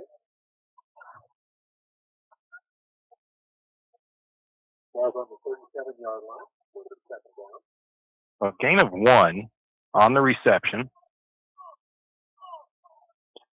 2nd and 9 for the Lumberjacks.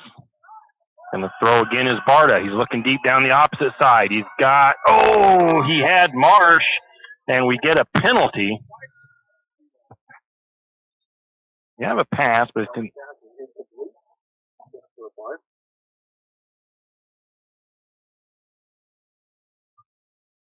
incomplete pass, but a penalty flag down. See if this helps Lumberjacks out. It usually does in that vicinity, and it is going to go against Riverside. It'll be a 15-yard pickup and an automatic first down for St. Mary's.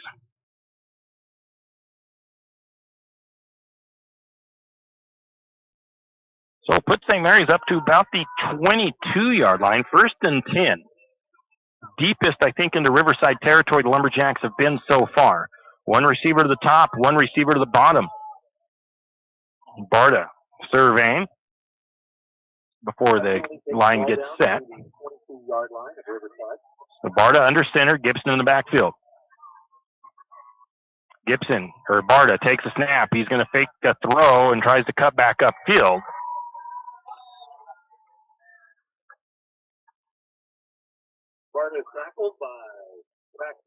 Might have been about a half a yard pickup or so.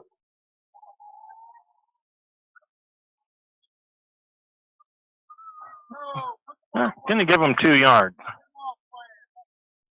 And 2 on the play will bring up 2nd down and 8 for the Lumberjacks.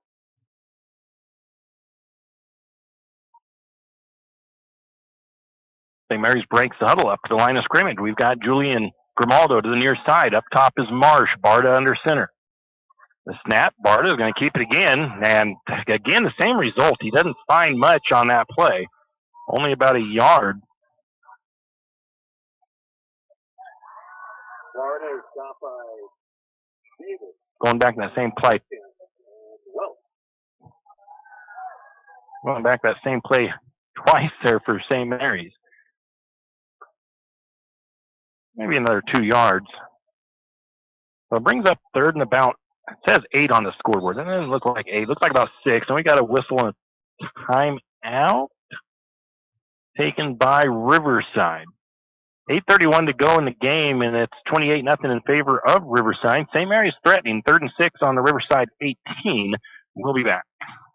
For all your plumbing needs, call Nick's Plumbing and Heating. With 6 professional staff, you can be assured of guaranteed quality products, installation, service, and repair of all of your plumbing. So if you have plumbing needs or problems, call the good folks at Nick's Plumbing and Heating. Call 245-5460. That's 245-5460. Nick's Plumbing and Heating. Installation, service, and repair when you need it. Nick's Plumbing and Heating, St. Mary's. When you need that morning pick-me-up before work or school, there's one place that comes to mind. It's a place that loves our community, the St. Maries Lumberjacks, and all the local businesses and people in our village. Shift and Grind in St. Maries is all about the community. Whether it's helping raise money for the Booster Club or for a family in need, the Shift and Grind family are always ready to help. So be sure to stop by Shift and Grind for your caffeinated needs. Located at 132 First Street in St. Maries, Shift and Grind says, go Lumberjacks! And we are back. We got one receiver to the near side for St. Mary's. Grimaldo. Up top is Marsh. Barta, of course, will be under center. Gibson in the backfield, a couple of wing backs. It looks like it's Gustav on one side, maybe Brebner on the other.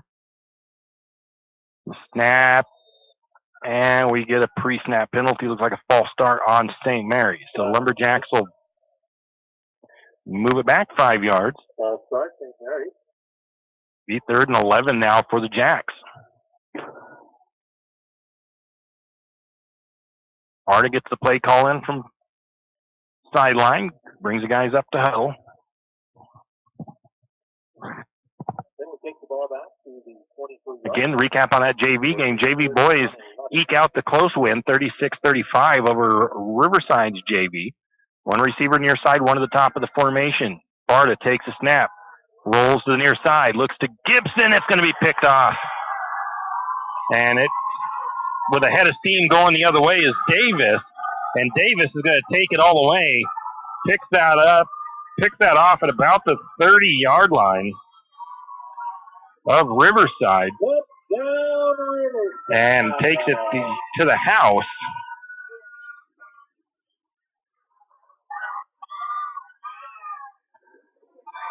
For the Rams. That was a perfect, he had Gibson wide open in the flat for the most part, but the number 22 of Tristan Davis jumps the route, and if Barta would have seen him coming, he could have maybe lofted it up and over the top of him, but he didn't see him in time and tried to rifle that into Gibson, and it went right into the bread basket of Davis. And Davis took it the other way for, well, I didn't see how many yards it was, but it was a long one. It was about 70 yards on the return. The extra point coming from Gaffney. 3 for 3 on the night. Score right now 34-0 in favor of the Rams. That kick is up and right down the middle. Gaffney has quite the leg on him. 35-0 Lumberjacks trail early fourth quarter here tonight against the Riverside Rams. It's time to winterize your home, and there's no better place to start than at everyone's hardware and lumber store, 10th Street Lumber. They have insulation, house wraps, stoves, and heaters. See their huge selection of power tools, paints, and painting supplies. And, of course, they have a full line of lumber supplies. Stop by 10th Street Lumber and see what they can do for you. And remember, 10th Street Lumber will deliver anywhere on 10th Street and Railroad Avenue, 10th Street Lumber.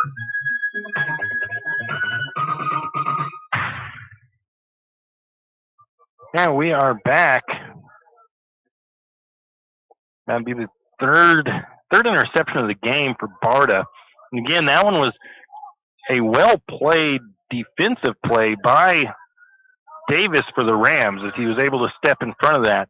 Came charging down from it, I think probably a linebacker position there, and read that throw pretty well. Barta thought he had Gibson wide open there on the flank, and if he could have gotten it to Gibson, I think Gibson had room to run. So Gibson and Grimaldo go back deep to return. They're waiting at their own 5-yard line or so. Gaffney will kick it off, going from left to right this time. Lumberjacks going right to left on the dial.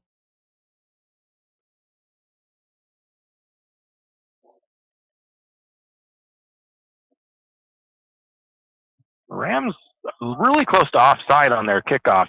That's going to be fielded at the 15 by Grimaldo. Grimaldo looking for blockers, went backwards a little bit.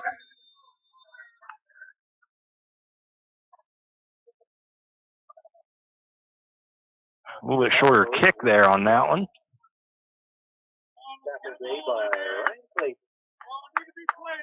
There's number 7, Ryan Clayton on the tackle.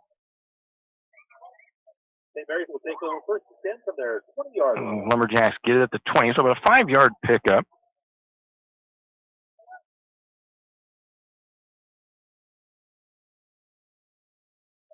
One receiver near side, one at the top of the formation.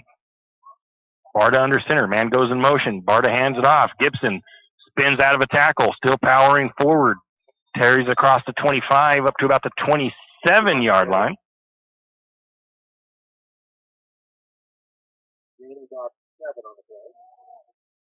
Takes the ball to the 27-yard line. Will be second down. Second about 3 for St. Mary's.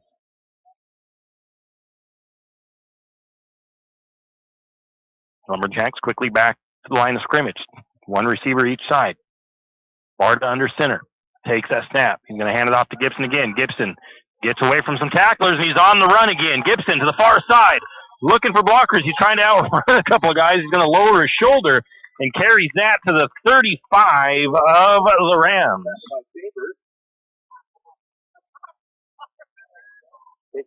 Chambers with the tackle. 37-yard line, and that's a first down for St. Maries.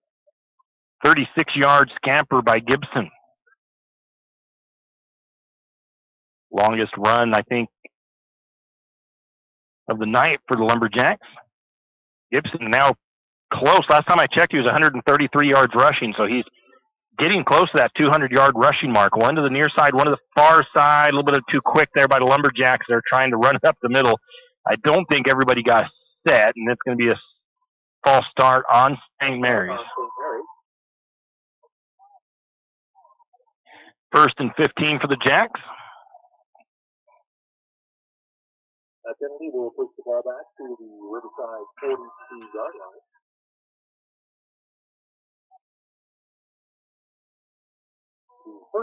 Getting some changing of personnel in there. We got coming out for the Lumberjacks was Cody Teft.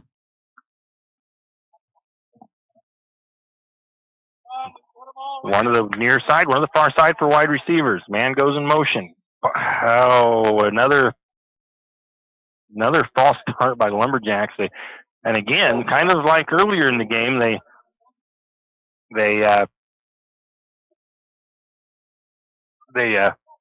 had a good drive going, and they kind of shot themselves in the foot with some penalties. Now it's going to be 1st and 20 as the Lumberjacks back up. Then we take the ball back to Riverside 47-yard line. So it'll be 1st down and 20 for the Lumberjacks.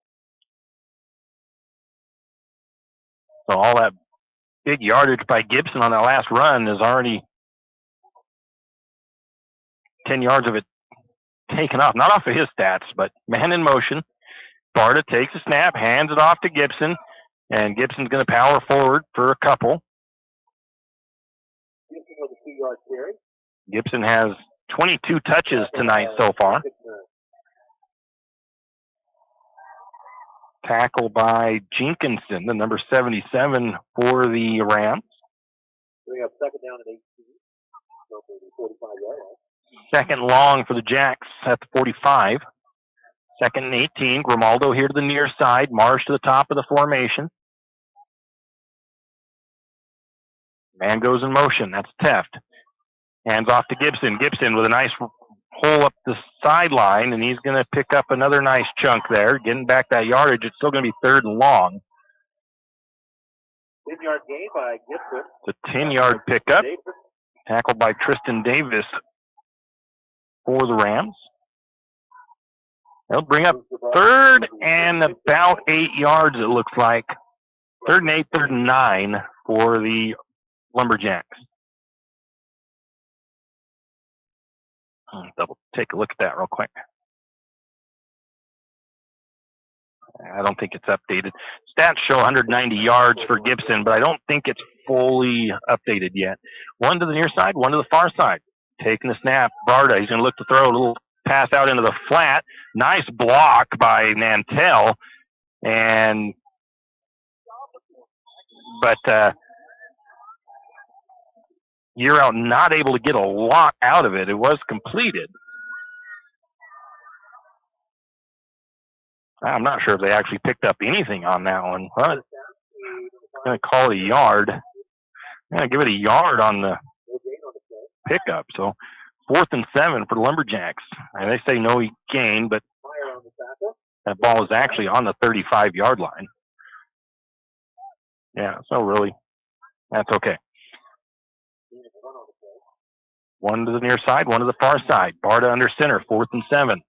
Barta takes a snap, looks to throw. He's going to go over the top to Gibson. This time he finds the connection. Gibson gets away from one guy down the sideline. Sheds another tackler all the way down to about the 20-yard line, up to about the 21. Barta's pass to Gibson is complete for a St. Mary's 1st down. Carry that up to, it looks like 13-yard gain down to the 22-yard line. 13-yard pickup for Gibson on the catch from Barta. Gives St. Mary's a first down, 1st and 10 on the Riverside 22-yard line. Once again, St. Mary's trails 35-0.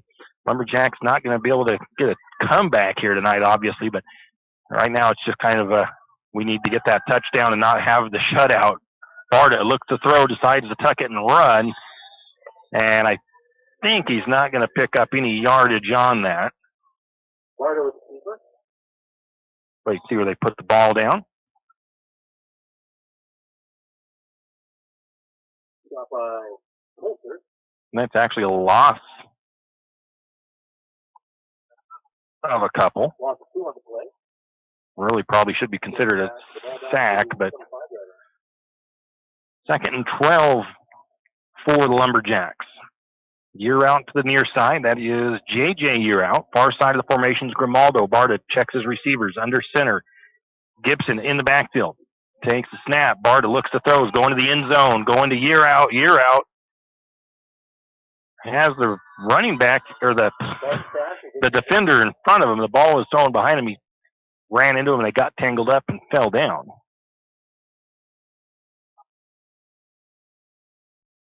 I think the defender wasn't 100% sure where the ball was, and Year out, he could have maybe went around them and maybe made that catch in the end zone, but he ran right into him. They both tripped up and fell to the ground.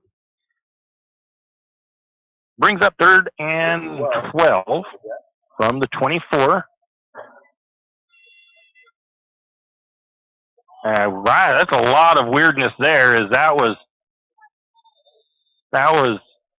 somebody moved early on the Riverside, it looked like. Then St. Mary's kind of moved weird and early. No flag, but an incomplete pass. I don't know what happened on that one. Looked like the nose tackle or man in the middle for the Rams kind of jumped a little bit early. He didn't get in the neutral zone or anything, so they didn't call nothing. And then St. Mary's kind of took off weird too. I don't think they snapped the ball. I just think the refs kept the flag in their pocket on that one. 4th and 12 for the Lumberjacks. 2 receivers out. Barta pitches it to Gibson. Gibson looking to get the edge. He cuts back up. He can't shed all. He's still on his feet. Bounces off a couple of guys. Gets the edge. And he's going to take it to the end zone. Touchdown, Lumberjacks. I thought Trey Gibson was caught early, but he shed about 4 tackles, and was able to get to the sideline and take it into the end zone. Another 24-yard touchdown run for Trey Gibson. So a little bit of a spark, a little bright side here from this game for St. Mary's. They end the shutout, 35-6, going for 2.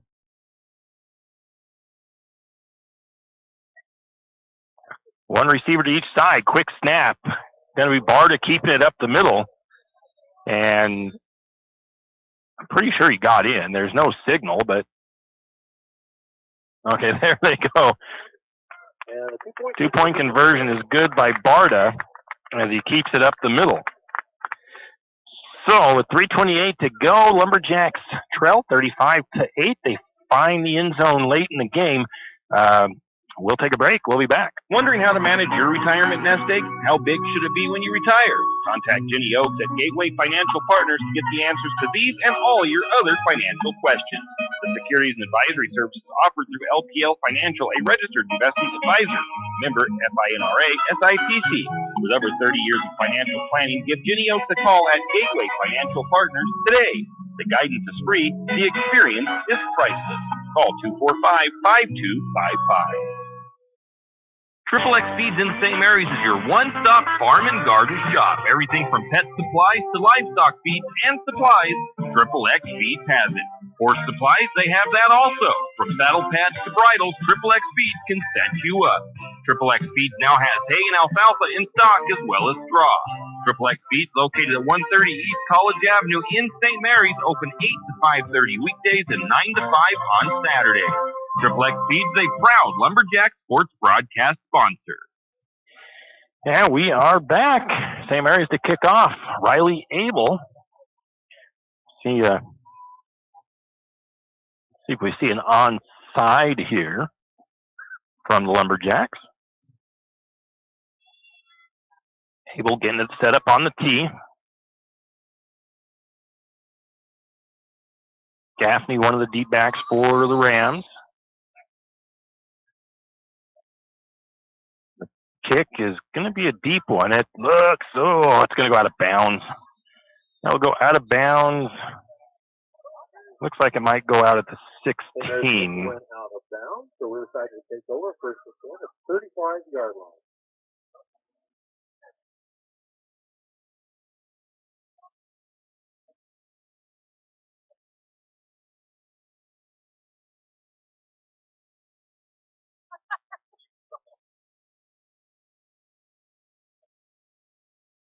So it looks like Riverside will take the ball at the 35-yard line.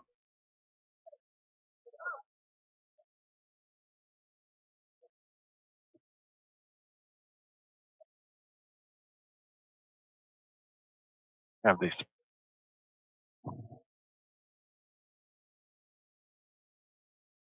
And they did spot the ball. Okay. So first and 10 on their own 35 for the Rams. Two receivers top of the formation, one to the near side. They got a new quarterback back there. It is Clayton. And it's going to be a run to the number 2 of Welch. Nice pickup by Welch. Looks like about an 8-yard gain. Trey Gibson makes the tackle. Gain of 6 yards on the play. 6-yard pickup. Second down of 4 for the Rams. Clayton takes the snap, going to look to throw, and there's nobody out there for that. It's incomplete.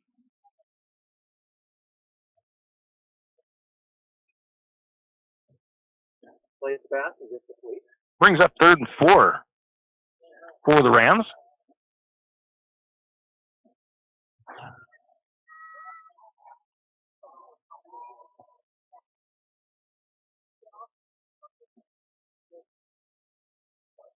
Three receivers top of the formation, one to the near side. Clayton again, throw out in the flat, kind of like a screen play there, and it's going to get it completed to the 24. Chambers. Chambers going to be tackled by, I think it's the number 5 of Year Out. Plays pass to Chambers is complete for a first down. Nice block on the edge by Orville. No. Clayton to Chambers.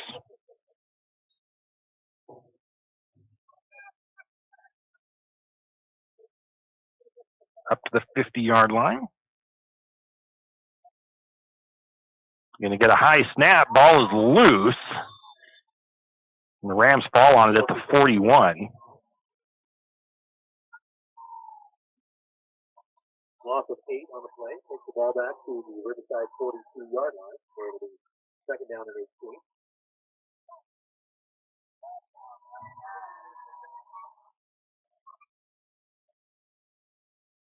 Loss of 8 on that. So it's second and 18 for the Rams. Have to mark it down as a fumble. 2 to the near side, 2 to the far side for wide receivers. Clayton looks to throw. Going to have the pass up. It's incomplete. Julian makes the snag as it's going to the ground, and they're going to say no on the interception. Oh, it is an interception. So tip drill and Grimaldo gets the INT. Lumberjacks will take over first and 10 from the Riverside 49-yard line.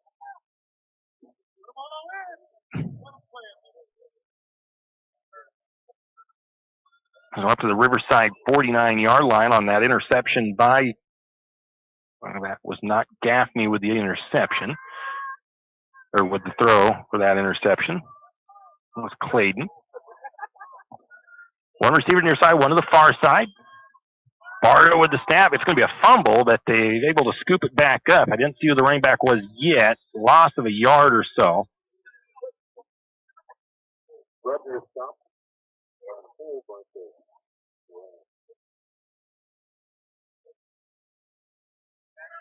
Looks like no gain. That ball took a nice bounce right back into Rebner's hands, thankfully, as that came out. Able to get it back to the line of scrimmage. 2nd and 10 for St. Mary's, under a minute and a half to go. Going to get the snap. Barta with the fake pitch out. He's going to hand it off to Teft, and Teft can't find no room on that far side. Might pick up a yard of tough running for Cody Teft. I'm going to give him the yard. No gain on the play, brings up 3rd down and 10. 3rd and long for the Lumberjacks. Under a minute to go. Lumberjacks breaking the huddle up to the line of scrimmage. One receiver to the near side, Grimaldo. Milo Marsh, top of the formation. Snap. Pitch it out to Gibson. Gibson trying to get ahead of steam, and he's going to have a gain of about 4. Gibson was down. They're trying to say that they came away with the ball.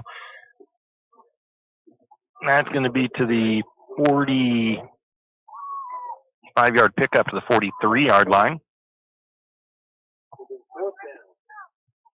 4th and 4 for the Lumberjacks.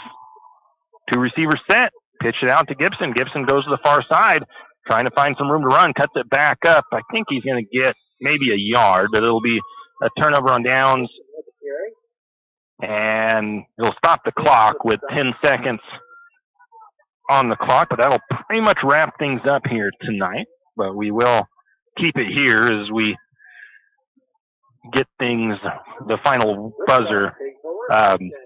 Have our talk about it player of the game coming up here at the end. And, well, somebody might be getting well fed on tacos after tonight's performance, despite the loss.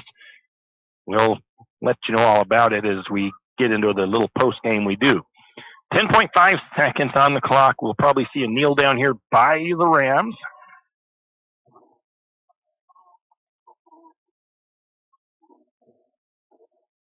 And the clock will run out. And that'll be the end of this one. St. Mary's falls 35-8 to the Rams. Lumberjacks fall to 0-2 on the season. We'll take a break, come back, and give a game wrap-up. Looking for a hard-working, reputable, licensed, and insured construction company in Benoit County? Need a remodel, pole barn, or deck? Whatever your construction needs may be, Colton Construction LLC is waiting for your call. 208-315-7333. Colton Construction LLC, licensed, insured, and ready to give you your free estimate today. Give them a call, 208-315-7333. That's 208-315-7333. Colton Construction LLC. Ask about their military discount. Hey, honey, is this your course schedule for the fall? Yep. Let me see here. English, good. Chemistry, trigonometry, excellent. World history. Oh, I love world history. Baseball. Wait, baseball? Baseball isn't a course, honey. Well, sure it is, Mom. High school sports are about so much more than winning and losing. They teach lessons that can't be taught in a classroom, like accountability and self-discipline, the value of teamwork. I may not be earning a grade, but I'm learning how to compete later in life. Isn't that what getting a good education is all about? Yes, of course it is. I was just testing you. What can teenagers here in Idaho learn from participating in high school sports? Plenty, as it turns out. That's why they're called education-based athletics. High school sports. There's so much more than just a game. This message presented by the Idaho High School Activities Association and the Idaho Athletic Administrators Association. And we are back. St. Mary's falls 35-8 to the Riverside Rams on the road tonight. St. Mary's falls to 0-2 on the season, and my stats have not updated, so I'm not going to have the right numbers here, I don't think.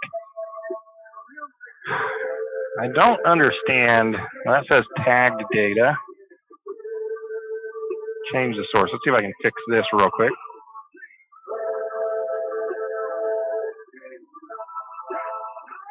So that looks better. There we go. So its stats or up. So the scoring, let's see, third quarter, the Rams got this 27-yard run, and the kick was good. Then there was a touchdown, interception return in the fourth quarter by the Rams, and that gave them the 35-0 lead, and Trey Gibson was able to strike pay dirt late in the game on a 24-yard run.